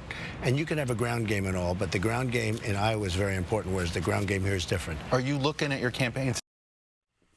So that's Donald Trump's spin on his loss in Iowa. And then another question I think he was asked in all the interviews that I'm showing his answer from Meet the Press for is his response in the debate about waterboarding, how he not only wants to bring back waterboarding, but something much worse than waterboarding. But you'll see he kind of refuses to say what he means beyond waterboarding over in this clip. Play something you said that raised a lot of eyebrows. It was about waterboarding. Here it is.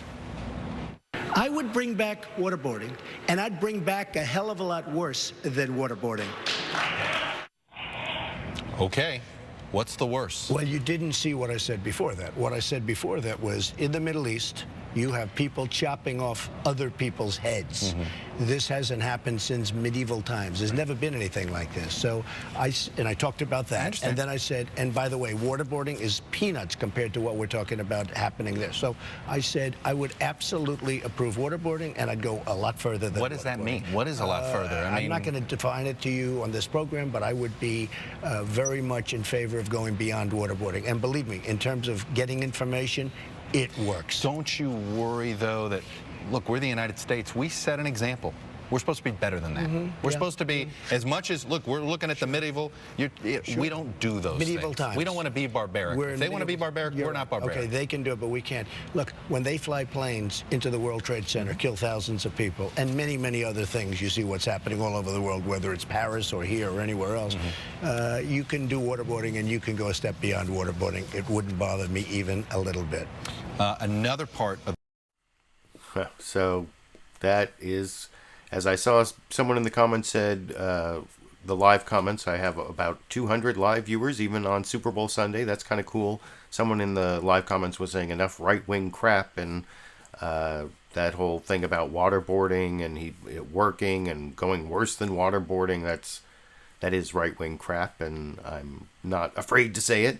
And I only have 2 more clips of Donald Trump. One more from that Meet the Press interview I thought was interesting enough to show was when Chuck Todd brought up this Washington Post article saying that Donald Trump is harder on female journalists than male journalists, and he brings up the whole Megyn Kelly situation.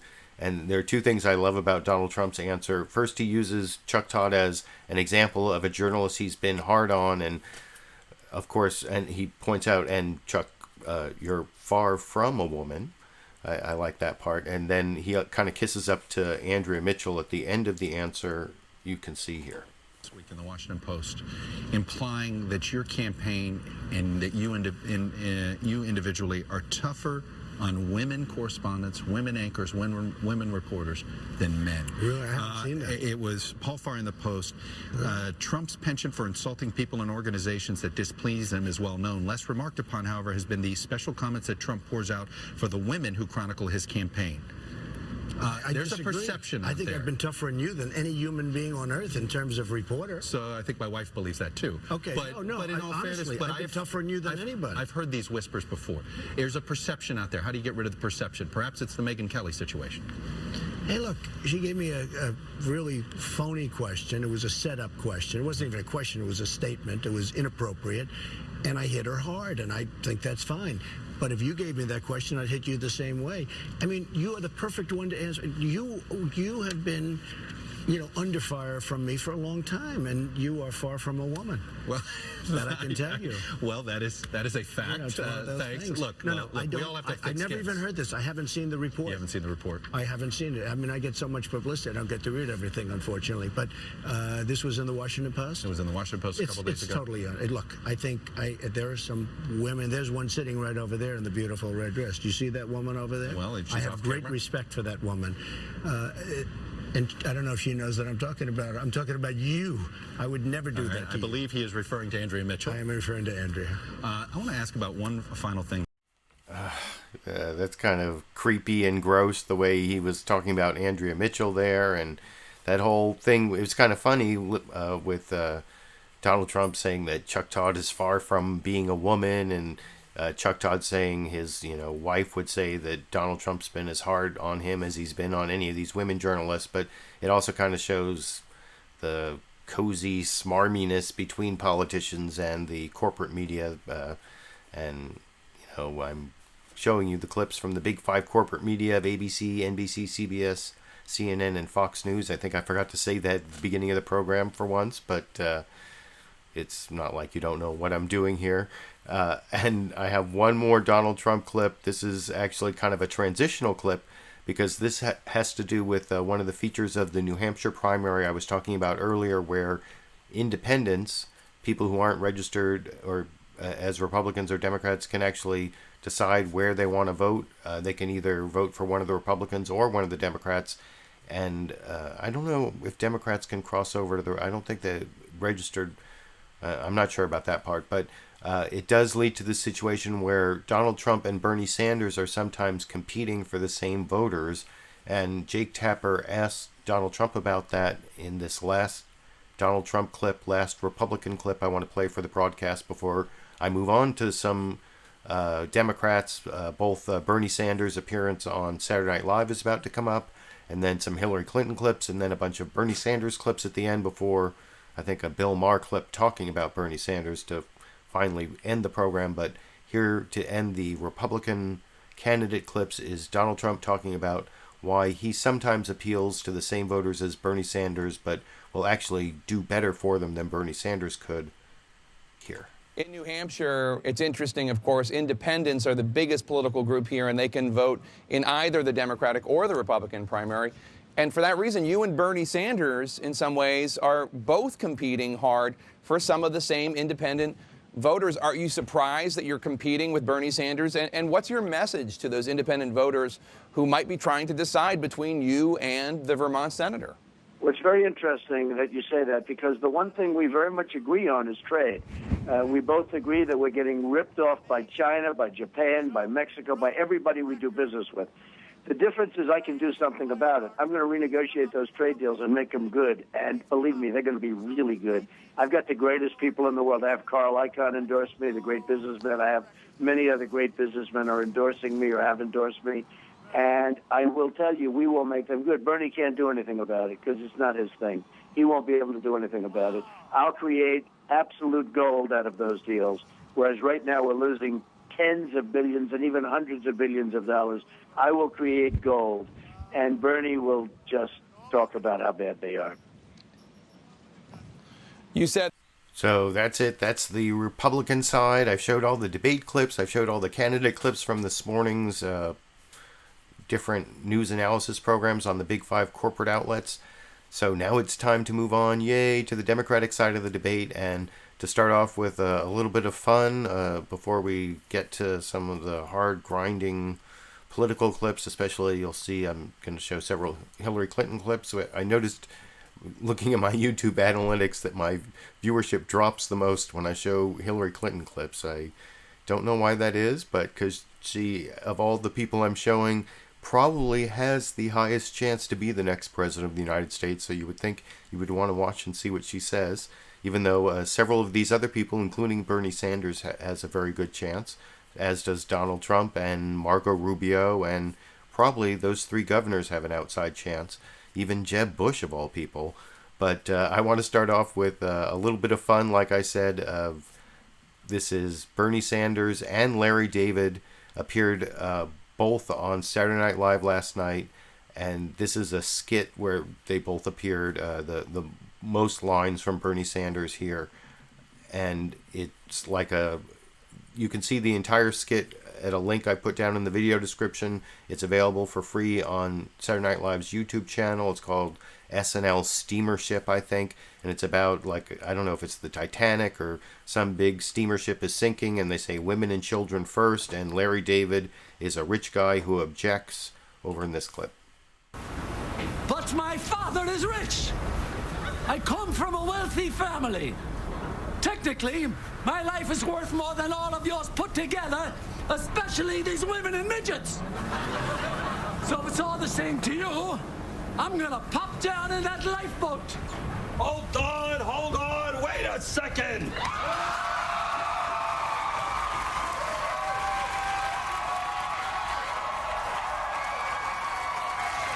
I am so sick of the 1% getting this preferential treatment. Enough is enough. We need to unite and work together if we're all going to get through this. Sounds like socialism to me. Democratic socialism. What's the difference? Huge difference. Huge? Huge. Huge with a Y, eh? Who are you? I am Bernie Sanders-Witzky. But we're going to change it when we get to America so it doesn't sound quite so Jewish. Yeah, that'll trick them. So I thought that was moderately amusing, and I wanted to include a clip of it. You can see the entire sketch, like I said, on the Saturday Night Live channel on YouTube, if that interests you, and I put a link down in the video description to that. And I actually want to show a much shorter clip of Bernie Sanders and Larry David introducing the musical act, which I think is called the 1975. And I like this because it's kind of a riff on Curb Your Enthusiasm. You know, also on the Saturday Night Live channel, if you look down in the video description, there's a link to the Saturday Night Live channel on YouTube. They put the entire Burn Your Enthusiasm, which is a Curb Your Enthusiasm parody based on the Bernie Sanders campaign, which I didn't think was actually that funny, and I didn't include a clip of it, but I did want to include this one more brief clip of Larry David and Bernie Sanders on Saturday Night Live last night here. So Bernie, how are things going up in New Hampshire? Okay. Just okay? Well, it's pretty good.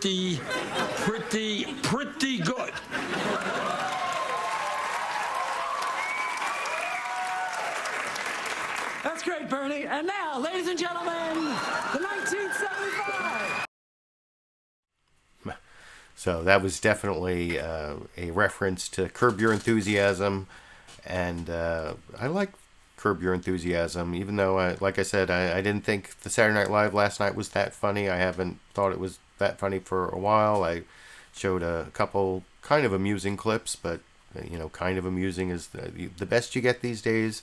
And I have one more political comedy clip before I get to the news clips. This is HBO's Real Time with Bill Maher, the monologue where Bill Maher talked about Bernie Sanders and Hillary Clinton tying in the Iowa caucuses last Monday over in this clip.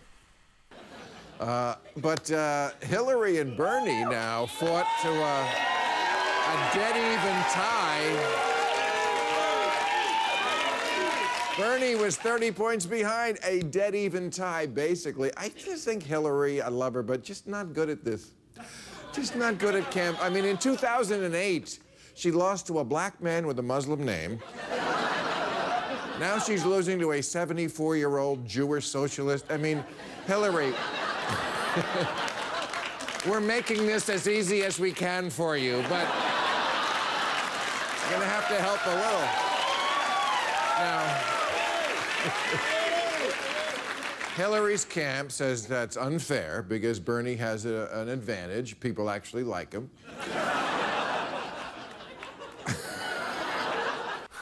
Well, that last part, that was kind of funny, that last little joke at the end. But now, like I said, I'm moving on to the actual news clips. And before I get to the Hillary Clinton clips and the Bernie Sanders clips, I want to show one overall news report about the Democratic side of the race. The only, well, actually, I think there may be one other clip roundup from Meet the Press where it shows how there's been kind of a battle between Hillary Clinton and Bernie Sanders. But this is more of a straight news report from Fox News Sunday, where they also talk about how Hillary Clinton's in a dead heat with a Democratic socialist.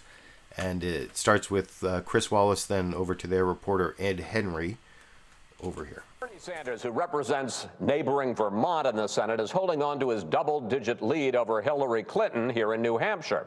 And the self-described Democratic socialist has drawn into a dead heat nationally with Clinton. Chief White House correspondent Ed Henry has the latest on a tightening Democratic race. Ed. Chris, Hillary Clinton may already be looking past New Hampshire to the south, but Bernie Sanders is not going away easily. Hillary Clinton making history as the first female president is no longer a slam dunk. So friends like Madeleine Albright are getting anxious. There's a special place in hell for women who don't help each other. Despite those dramatic stakes, Clinton is spending most of this Sunday over 700 miles from Manchester in Flint, Michigan, trying to look presidential about the water crisis. It is totally unacceptable in the United States of America to have allowed this to happen. Except the once inevitable nominee has hit a major roadblock on that road to the Oval Office, namely Bernie Sanders. Being part of the establishment is in the last quarter having a super PAC that raised $15 million from Wall Street. Plus, there's the lingering FBI investigation into her email and plunging poll numbers. Sanders has now surged into a dead heat nationally, according to Quinnipiac, which in December gave Clinton a 31-point lead. Her aides believe when they get to battlegrounds like South Carolina, where she has a big edge with African Americans, Clinton will prevail. I think it's time to end the very artful smear that you and your campaign have been carrying out. Some Democrats are frustrated it took so long for that pushback against Sanders, and now he's raising more money than Clinton, which gives him the fuel for a long struggle for this nomination. Chris? So that's what the Democratic race looks like from inside the Fox News bubble. It actually wasn't that much of a skewed report. I think there were a couple things in there that they talk about the email scandal, but they do that on some of the other reports, and playing up the negativity in the race between Bernie Sanders and Hillary Clinton. It's getting a little more negative. In a clip I didn't take from Fox News Sunday, they actually called it nasty, which may be a little exaggerated. And next I'm going to show a 1-minute clip from NBC's Meet the Press where Chuck Todd says the attacks are getting harsh, and then shows a little back and forth between Bernie Sanders and Hillary Clinton, both at the debate, where I actually did a debate clip roundup on Friday. If you want to see pretty much the main clips of the debate, that's like the last video I did live streamed on Friday morning.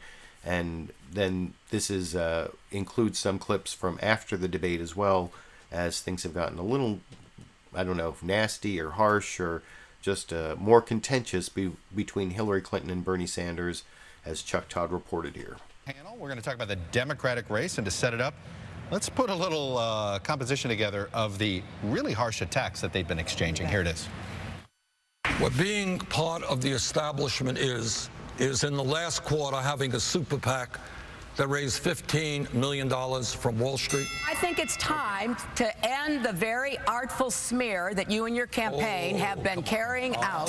I have been criticized for saying that I believe all of our people are entitled to health care. Yes, I plead guilty. If you look at a lot of what Senator Sanders is proposing, the numbers just don't add up. What leadership is about is not just swimming with the current. This is an effort by the Sanders campaign to basically say anybody who's ever taken a donation, not just from Wall Street, if you take it to the natural conclusion from anybody, is bought and paid for. I want to start this conversation. So that's the back and forth between Hillary Clinton and Bernie Sanders, and I don't know if it's really harsh, like Chuck Todd said, or nasty, like they said on Fox News Sunday in a clip I didn't show, but it's definitely more contentious, and I'm going to show a little more of the issues that what were so contentious between Hillary Clinton and Bernie Sanders that came up in their interviews. But before I get to that, I want to start with Hillary Clinton responding to an attack from Marco Rubio at last night's Republican debate. You know, I showed that last clip from the debate where Marco Rubio talked about gays and abortion, and he said one of the outrages is that people don't talk or ask Hillary Clinton about her stance on abortion all the way up to the due date and in favor of partial birth abortion. And anyway, here's Hillary Clinton answered that question. She was on a couple different shows, and I avoided duplication, but here's her answer talking to John Dickerson on CBS's Face the Nation this morning here. Your name came up, not surprisingly, in the Republican debate. Senator Marco Rubio claimed that on the question of abortion, that you support abortion on a baby's due date. What do you say to that? Well, I think it's pretty pathetic, John.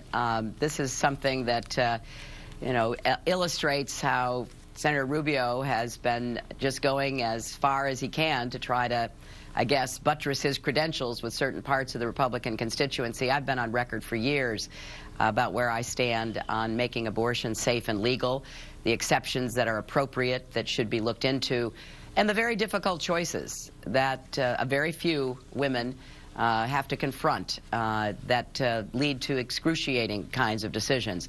And to begin to politicize this so early in the campaign season, to try to, raise, false charges and look like, he's going to try to make sure Roe v. Wade is overturned and Planned Parenthood is defunded, is, just a tried and true tactic by those on the right. His charge here, though, is in terms of late-term abortions, that you talk about medical issues, but there are non-medical abortions, he would say, and others who share his view would say, and that that you're not having any restrictions on those who would choose to have an abortion for non-medical reasons puts you on the extreme side of this.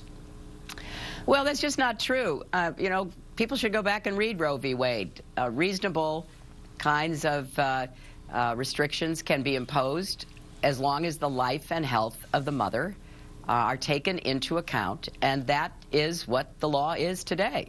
And I remember very well having a lot of, incredibly difficult conversations, listening to women who were told something devastating toward the end of their pregnancy, who were facing horrible kinds of consequences to their health and even potentially to their life. That's why this has to be taken into account by each individual woman, by her physician and her family. But of course, under Roe v. Wade, there are certain guidelines, and Senator Rubio should know that, or I hope he does now. In the town hall the other night. So I thought that was a pretty good answer from Hillary Clinton, talking about Roe v. Wade, and basically I didn't show every time she gave that answer in her different interviews. I think she expanded on it a little more on ABC, where she talked about the exceptions for the life of the mother, the health of the mother, and rape and incest, and the later the pregnancy progresses, the more the state has a right to, in the first trimester, there's almost no right for the state to intervene, or, well, now there's this whole undue burden standard, but that's after Roe v. Wade. The Roe v. Wade structure was first trimester. There's very little interest for the state to intervene, and then it goes up in the second trimester, and then it's highest in the third trimester, or actually after viability, which is about the same as the third trimester. And anyway, I think that Hillary Clinton is well positioned to answer that question in a good way. This next question, I don't think she does as good a job on. It has to do with something Madeleine Albright said, that if you were paying attention to that Fox News story on the Democratic side of the race, they actually briefly showed Madeleine Albright I think up in New Hampshire, saying that there's a special place in hell for women who don't help women, and you can see Hillary Clinton doesn't really disavow the vote for me because I'm a woman, but also doesn't. She kind of tries to walk the fine line that she is really good at doing in her answers, where she doesn't really take a side on that. Over in this clip. I want to ask you about a comment. Former Secretary of State Madeleine Albright said a comment that I've heard her say before, but it sort of rang differently to a lot of people. She said there's a special place in hell for women who don't help women. But the implication is that somehow, if you're a Democratic woman and you're not supporting you, what's wrong with you? Do you want the vote to be decided on gender lines like this? Look, you know, as you remember, Madeleine has been saying this for many, many years. Starbucks cups, I think, had it on it. I get that. She believes it firmly, and in part because she knows what a struggle it has been, and she understands the struggle is not over. So I don't want people to be offended by what she is expressing as her very... You understand why some might have been offended by it? Good grief, we're getting offended about everything these days. Honest to goodness, I mean, people can't say anything without offending somebody. She has a life experience that I respect. I admire her greatly. And I think what she was trying to do, which she's done in every setting I've ever seen her in, going back 20+ years, was to remind young women, particularly, that, you know, this struggle, which many of us have been part of, is not over. And don't be in any way lulled by the progress we've made. And I think it was a lighthearted but very pointed remark, which people can take however they choose. All right, what do you got in the Super Bowl? So that was a little weird, but it actually wasn't as bad as what I'm going to show next, which is not a Hillary Clinton clip. This is, you know, the reason Hillary Clinton was talking about how Madeleine Albright is trying to remind women, particularly young women, of the struggles that we haven't completely won yet, is because she did really badly with young people in general, but even young women, even though, you know, she has a gender gap, really does really well with older women and older people, but especially older women, but did really badly even with younger women. I think there was like a 70-point gap between Hillary Clinton and Bernie Sanders in Iowa. That means like 15 to 85 or something like that is a 70-point gap. And so that's why she has people like Madeleine Albright up there trying to play up the fact that women should vote for women. And Bill Maher actually brought up the problem that Hillary Clinton has getting younger women to vote for her, and asked Gloria Steinem, a feminist icon who's 81 years old, and she looks great for 81, I guess. I hope I look that good when I'm 81, but she says something that she probably shouldn't have said. Speaking of things that are going to offend people, I won't give it away, but I will talk about it after you watch that clip from Friday night's Real Time with Bill Maher on HBO over here. What do you think that's about? That Mom likes her, so I have to, you know. First of all, I mean, she does have a huge gender gap and race gap. I mean, huge. Yeah, women are more for her than men are, and she has. But not younger women. They're more for Bernie. It depends where you ask, but I do think that Bernie. No, really. In America, I mean, it's just true. I mean, first of all, women get more radical as we get older because we experience. Women get more radical. Yeah, it's the opposite. It's the opposite of men. I don't mean to overgeneralize. I'm sure that you're getting more radical, but men tend to get more conservative because they gain power as they age, and women get more radical because they lose power as they age. Isn't that something? So. It's kind of not fair to measure most women by the standard of most men, because they're going to get more activist as they grow older. And when you're young, you're thinking, you know, where are the boys? The boys are with Bernie, or, you know. Ooh. Now, if I said that. No. Yeah, they're for Bernie, because that's where the boys are. No, but it's swap not. me. Come on. No, I wouldn't. Okay. I wouldn't, because the boys are saying whether. No, I mean, hello. How well do you know me? Okay. Right. Okay. Not that well. I'd love to know you better, but. But also,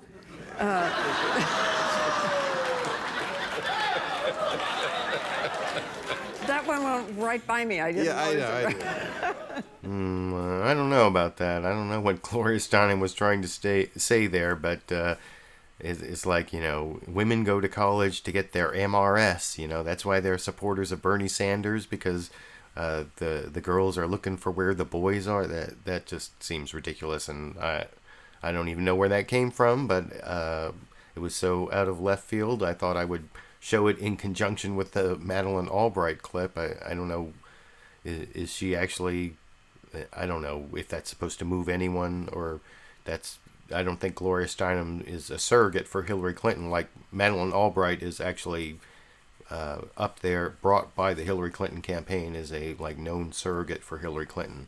And now I'm going to go back to a couple more Hillary Clinton clips. This is on the issue of Wall Street.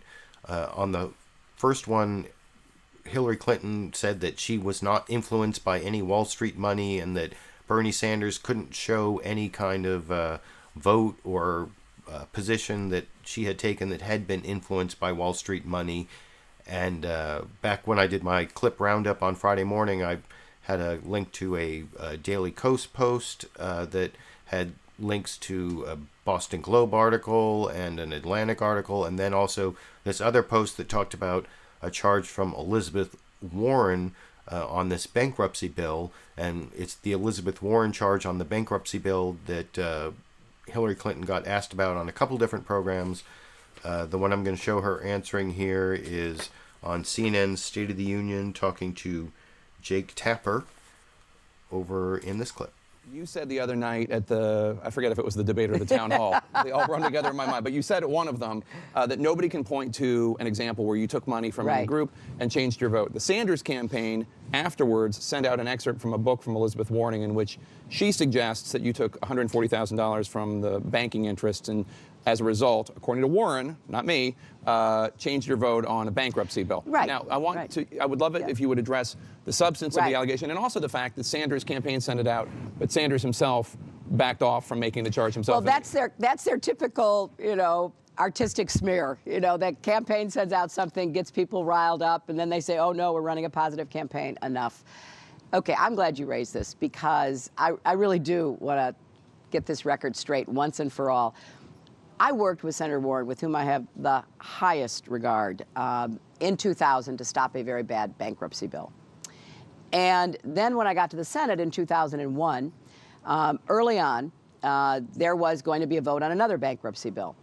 I was deluged, now as a senator, not as a first lady, lobbying and working against this bill. I was deluged by women's groups and children's groups because the version of the bill that was going to be voted on did not protect child support, did not protect vulnerable women and their children from what would happen to them if their partner, their spouse, went into bankruptcy and was able to discharge those obligations. And, literally, people I'd worked with for 30 years came and said, nobody else will do this. You've got to help us. We've got to change that provision. I took that on, and I went to the floor, and I buttonholed the Democrats and the Republicans who were leading that bill. I said, you can't do this. You've got to change that provision. And they did, but they also put it to me. They said, if we change this provision, you have to vote for the bill. Now, that's what happens sometimes. I didn't like the bill any more than I had liked it before. It still had very bad provisions. But I also pushed hard for a deal to protect women and children. So, okay, I held my nose. I voted for it. It never became law. When it came back in 2005, I was against it. I didn't actually get to vote against it because Bill was in the hospital with another heart procedure, but I put out a statement on the floor. You can look at what I said in 2001. You can look at what I said in 2005. And so I'm glad to set this record straight. But this kind of attack by innuendo, insinuation, is really getting old. They can't point to anything. They are grabbing at straws to make this case. But let's ask Senator Sanders' campaign, why did he vote to deregulate swaps and derivatives? One of the key reasons for Lehman Brothers being over-leveraged, collapsing, and helping to bring down the economy.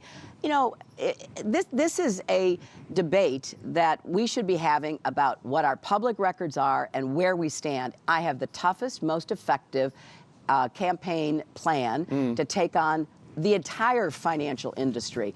I don't understand why he doesn't join me, because it goes a lot further than anything he is proposing. We have to look at the shadow banking industry. Everybody knows where I stand on this, so I think we should end with the smear and the insinuation and talk about our respective plans. A lot of your supporters.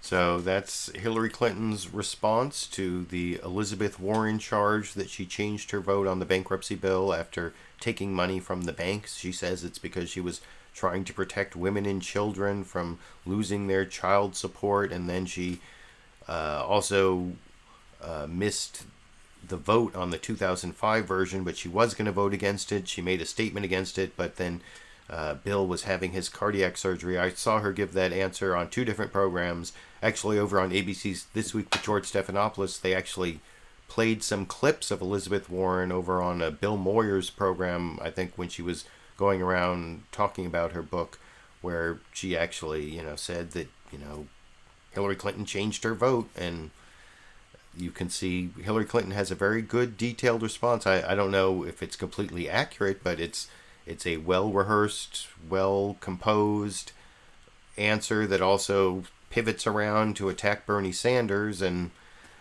before I move on to the Bernie Sanders clips, I want to show one more briefer clip of Hillary Clinton. Another well-thought-out answer, I guess, but it's kind of tricky, and I don't know if it's going to stand up to additional debate scrutiny with Bernie Sanders, although Bernie Sanders hasn't taken a position on this issue in interview clips I didn't take. It's the issue of whether Hillary Clinton should release the transcripts of her talks to Goldman Sachs and other big money firms and big money donors, and she's come up with kind of a tricky answer to that over here. Look into whether or not to release the transcripts of your speeches to financial groups. Have you made up your mind? Yeah, here's another thing I want to say. Let everybody who's ever given a speech to any private group, under any circumstances, release them. We'll all release them at the same time. I don't mind being the subject in the Republican debates, the subject in the Democratic primary. That kind of goes with the territory. I've been around long enough. But at some point, these rules need to apply to everybody. And there are a bunch of folks, including, my opponent, who's given, speeches to groups, and people on the other side who've given speeches to groups. If this is now going to be a new standard, so then it should apply to everybody, and then I'll be happy to look into it further. Madam Secretary, thanks very much for your time this morning. So she's trying to delay the release of those transcripts until all the Republicans also release the transcripts of all the speeches they've ever given. That seems like a well thought out delaying tactic, but as long as Bernie Sanders isn't going to really aggressively go after getting the transcripts of those speeches to come out, and apparently the transcripts do exist from some previous reporting I saw. Oh, and by the way, did I say that was the last Hillary Clinton clip? There is actually one more Hillary Clinton clip because it pairs with a Bernie Sanders clip I'm going to show later, and I have 4 Bernie Sanders clips, but is it 4? 1, 2, 3, 4? Yeah, 4 Bernie Sanders clips, but first here's Hillary Clinton reacting. Chuck Todd says, "We didn't get a chance to ask you at the debate." This is kind of a corporate. I noticed in my live comments, everybody seems to hate Chuck Todd. I don't really hate him as much as all of you seem to, but this question seems pretty corporately biased, where he's saying, did you hear what Bernie Sanders said about how Wall Street's all a fraud? Or, do you want to say something about that? And here's Hillary Clinton's answer in this clip. On the debate, Senator Sanders called the entire business model of Wall Street a fraud. We didn't get a chance to ask you to respond directly to that critique. I'd like to ask you to respond to it now. Well, I think it's the kind of extreme statement that once you really take a hard look at it, it's hard to understand. When you talk about Wall Street, are we talking about every bank, or are we talking about a particular part of New York? That's never really clarified.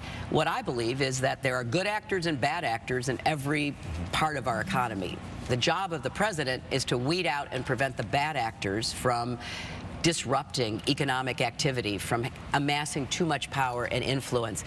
But we live in a complex global economy where we've got to have a good banking system that is able to service the American economy.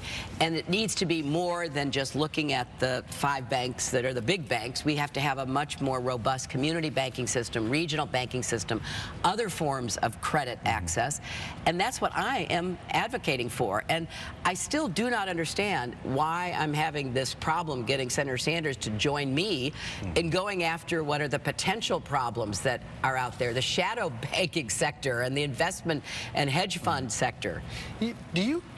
So that, again, was kind of a softball, and Hillary Clinton has this line of attack against Bernie Sanders that I don't think is really true about him only wanting to go against the banks and not the shadow banks and the insurance companies and the investment banks that aren't really covered by, you know, Glass-Steagall, Dodd-Frank, or, you know, whatever. And she said that he even voted against that. I haven't really been able to research that, but now I'm going to move on to the Bernie Sanders clips. Yay, 4 Bernie Sanders clips here. And the first one is actually right on this topic.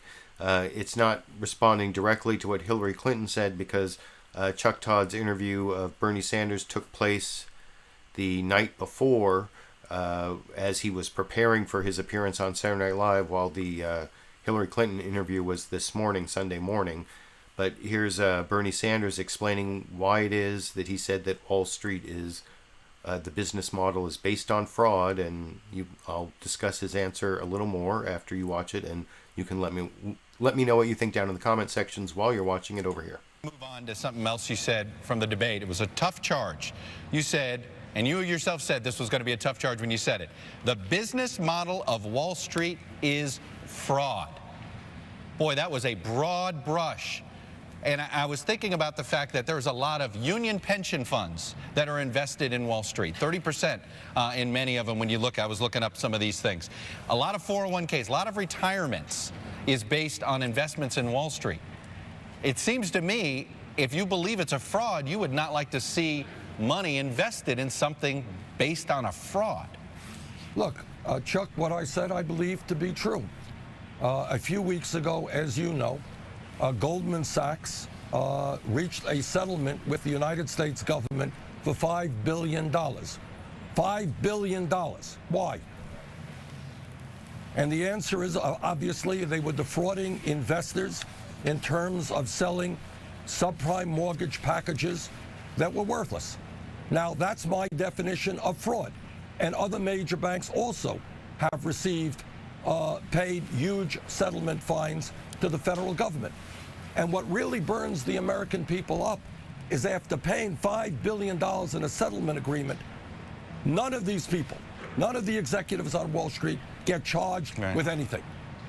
Kid gets caught with some marijuana, gets a police record. Fraudulent activity on Wall Street destroys the economy, no police record for any executives. So do I believe that the business model of Wall Street is fraud? I think the answer obviously is, of course it is. Very quickly, Super Bowl Sunday. I'm not going to go into the Super Bowl predictions there, but what Bernie Sanders was talking about in terms of Wall Street fraud, if you want to know more about that, I highly recommend this book right here over my left shoulder, The Divide by Matt Taibbi. As I mentioned on my clip roundup on Friday morning, this last week on Wednesday, I actually saw Matt Taibbi speak here in Davis, California, and about 80% of what he said was what he wrote in this book about The Divide, which is about how there's one criminal justice system for the super rich on Wall Street and a different one for the poor. It's kind of like what Bernie Sanders was saying about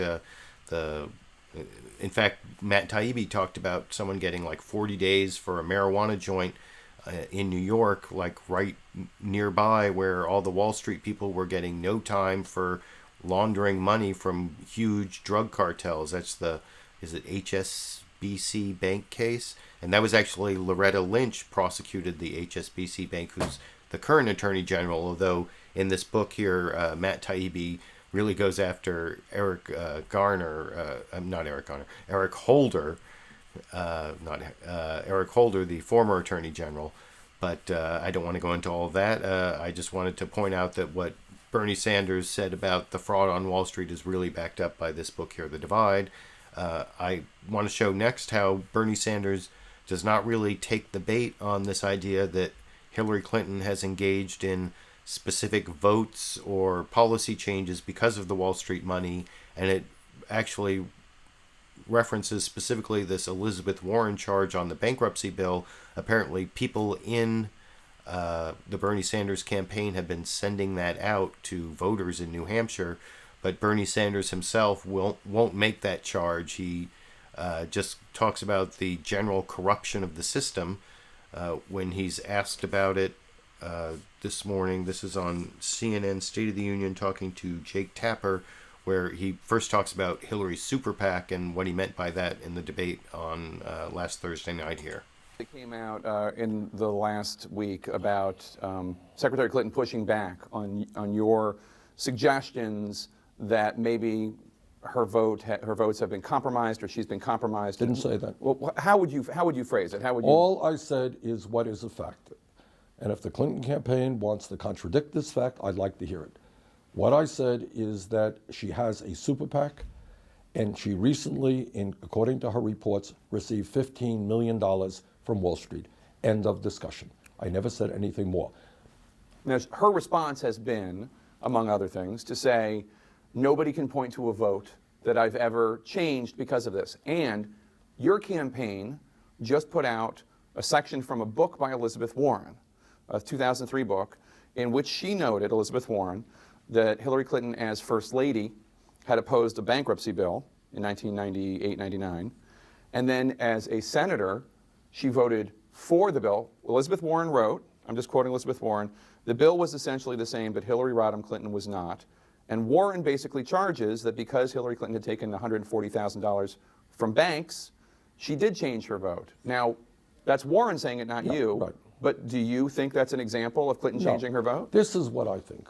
I think you have a corrupt campaign finance system. I think you have the Koch brothers, billionaires, ExxonMobil, you have Wall Street, you have pharmaceutical companies pouring huge amounts of money into our political process, undermining American democracy.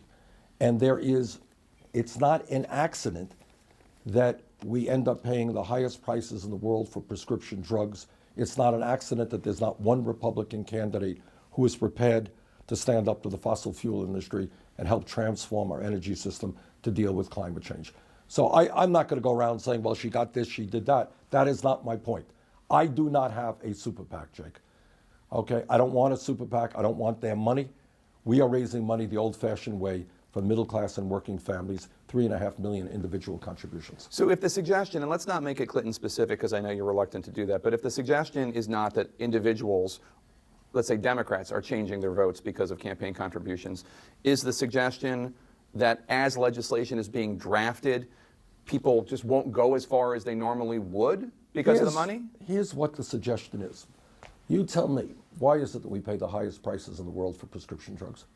Do you think it has something to do with the fact that the pharmaceutical industry has 1,300 paid lobbyists and contributes a whole lot of campaign contributions? Absolutely, I do. Okay, so, and why is it that Wall Street today has 3 out of the 4 largest banks that are bigger today than they were when we bailed them out because they're too big to fail? But Neff, what you're trying to do here is to say the campaign contributions, resulted in somebody voting this or that way. That is not what I'm saying. No, that's what I'm asking. I'm asking, is it a more nuanced thing where people along the way, as they're drafting legislation? It ain't nuanced. Big money controls what goes on in Washington.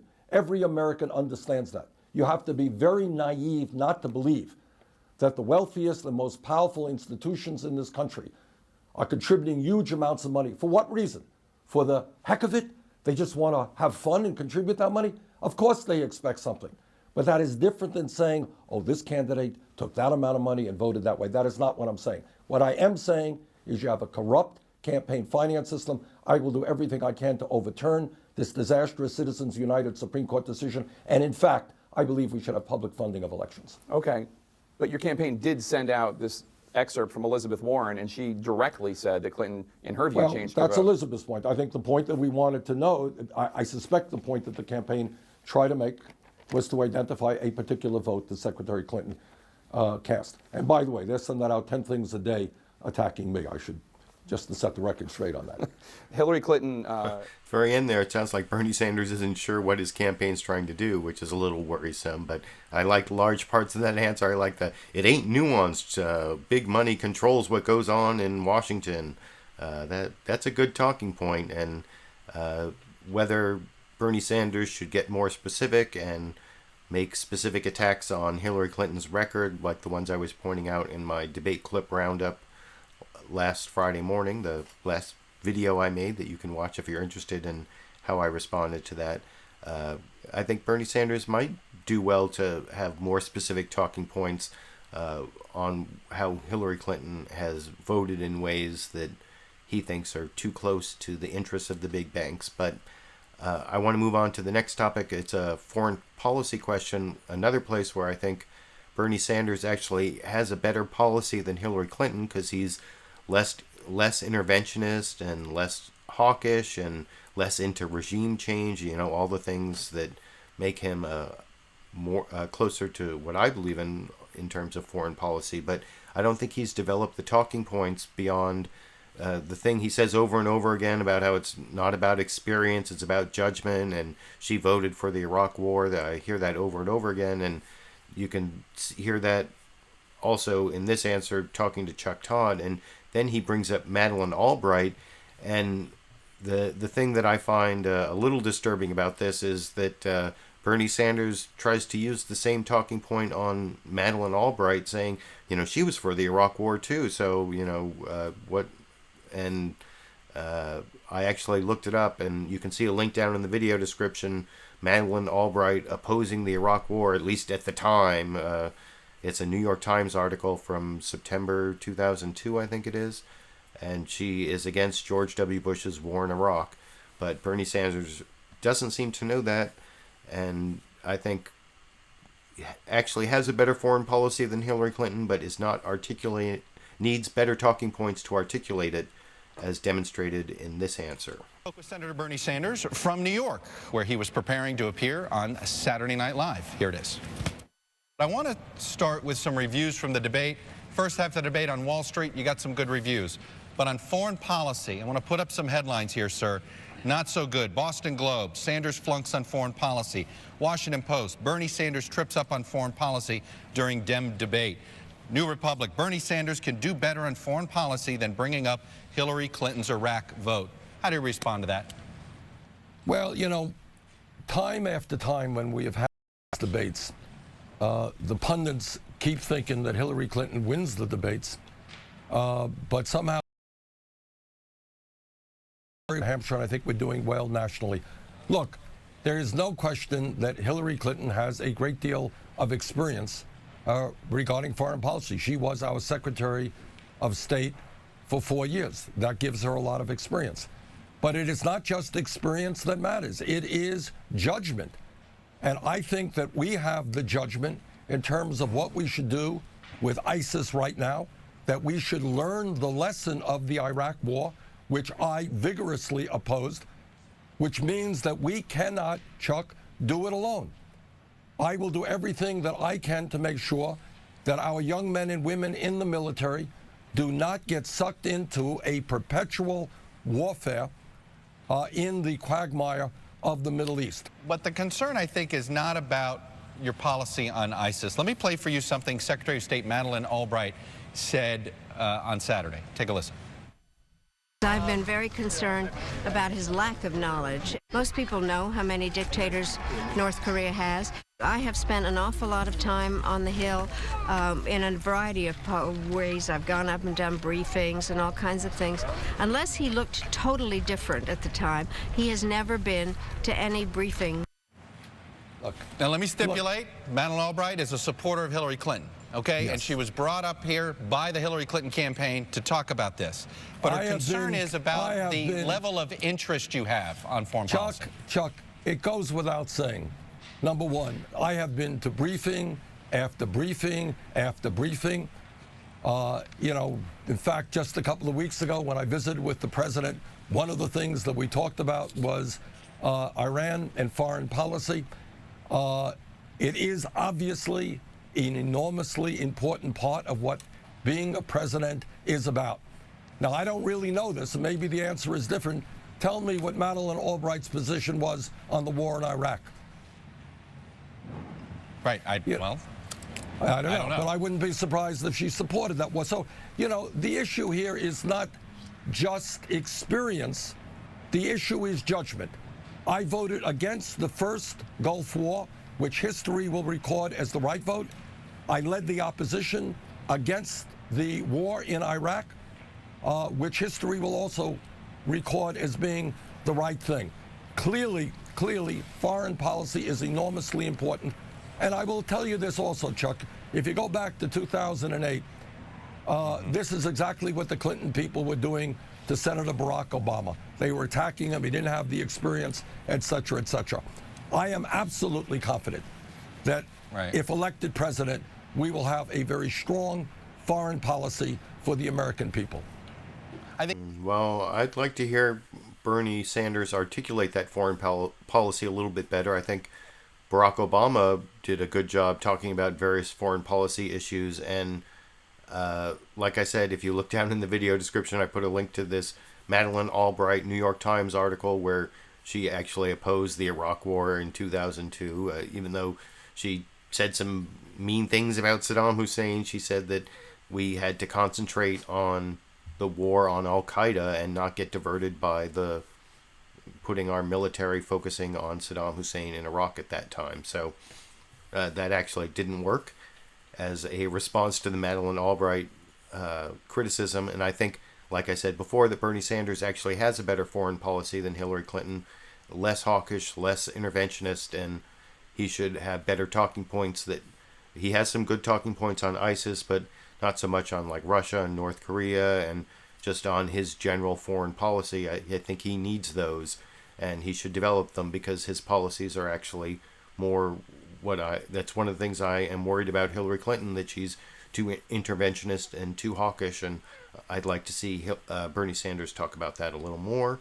And one more clip I want to show of Bernie Sanders before I end the show with a Bill Maher clip and his panel talking about Bernie Sanders.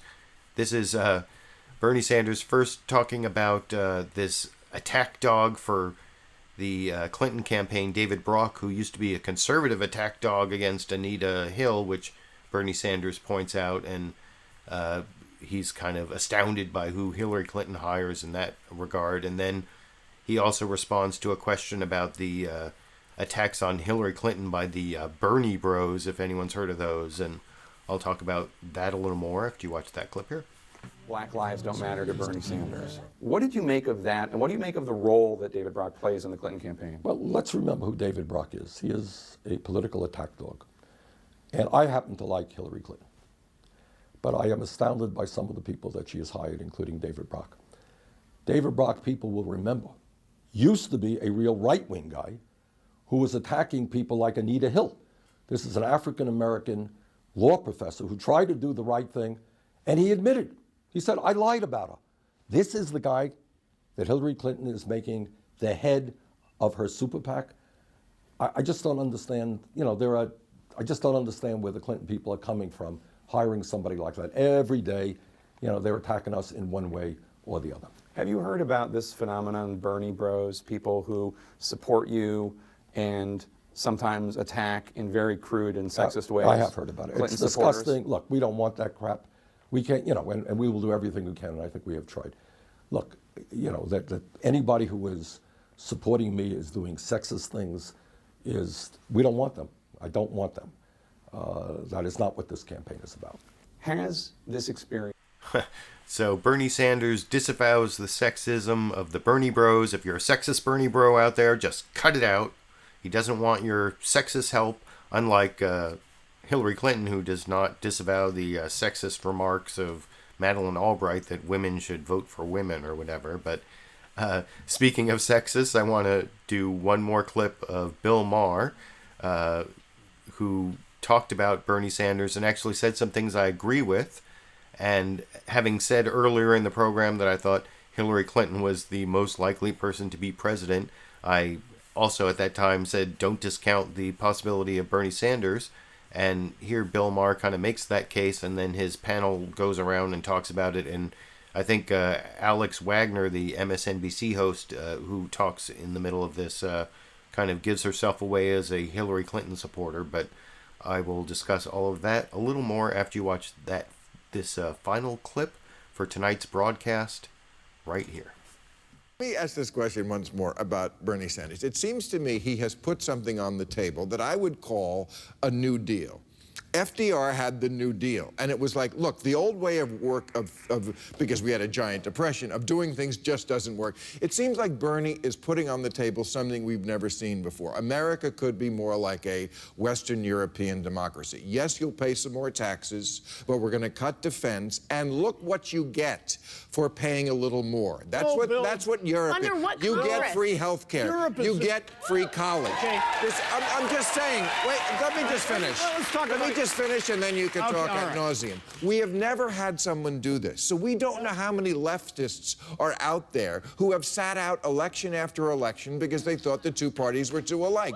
So is Bernie probably going to get his hand handed to him in Indiana and the South? Yes, but maybe not, because this is the year when there are no rules. I think it's fun. I really like this a lot. I don't know about the Europe stuff, though. Europe has not had a great track record over the past 100 years. Ever since the Archdukes got a flat tire there in Sarajevo about 1914. I mean, where do you even go to get all the commies and Nazis and 90 million dead people to make America more like Europe? You know, I wouldn't go down that line if I were Bernie. But I take his point. What we're going to find out, on Tuesday, is how many leftists there are in America who know it's Tuesday.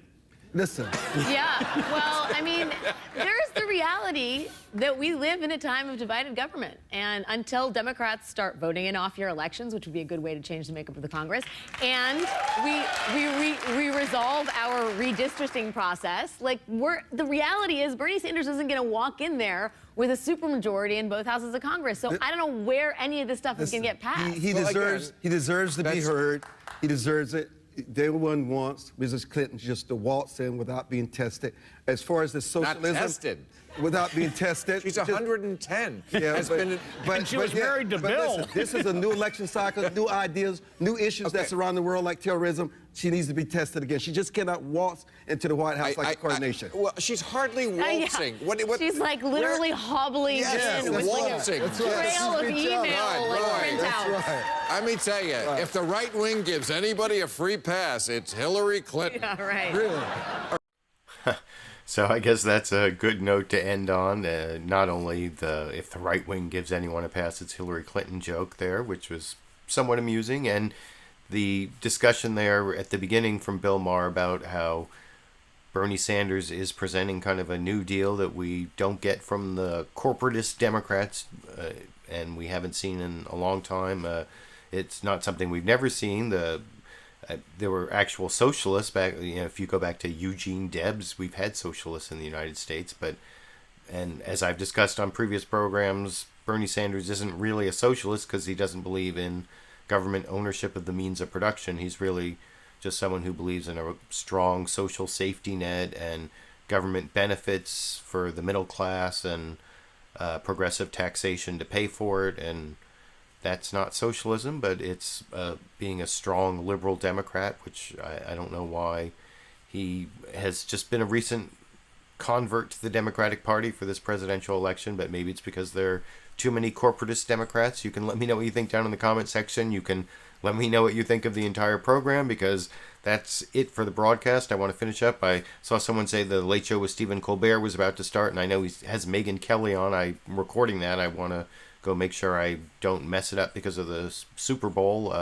If you want to help support my program, obviously you can become one of my patrons. I really appreciate the 60+ people who donate the $400+ a month that help me not have to depend on YouTube's strange advertising program, which has all these weird bugs that stops me from monetizing my videos about half the time. So there's a link down in the video description for that if you want to join my patrons. If you donate enough in your lifetime contribution, you can get these #LiberalViewer candles. I'm sending out the first ones of those to my patrons this week, so look for those if you are one of my patrons. And if you want to do a direct donation, there's a little eye you can see if you click right over in this corner with your mouse. that gives you a fan funding link if you live in one of the 4 or 5 countries that participates in fan funding on YouTube. And that's my pitch for the day. I hope you appreciated all the clips I picked out, and both from the debate and from the programs this morning and from Real Time with Bill Maher and the Saturday Night Live. And next week I will again be doing an early program. I actually have tickets to see Bill Maher live February 14th, next Sunday. That's 8 p.m. Pacific time, when I'm going to be in a theater watching Bill Maher. So I have to have my program done by like 7:15. So I will be starting at probably about 4 p.m. if I can get it all done. So look for that next Sunday. There are 2 debates coming up on Thursday and Saturday, but I have a tooth extraction scheduled for Thursday afternoon. I will just barely be recovered by Sunday probably, so I would be very amazed if I did a clip roundup maybe before the tooth extraction. I'll finally get this video done where I finally will have another Fox News bias video, and it talks about male privilege and the outnumbered program where the 4 Fox News women couldn't even understand the male privilege question. I know that's going to be of interest to maybe somebody out there, who knows. But until I do all that, and until next Sunday when I do another clip roundup, I guess I will appreciate all of you who give me comments and share my videos and give me a thumbs up and support me in every way you can. And I will keep coming back giving you my best commentary and clip selection. And until then, I will be seeing all of you around the internet. Okay, Sandy, we're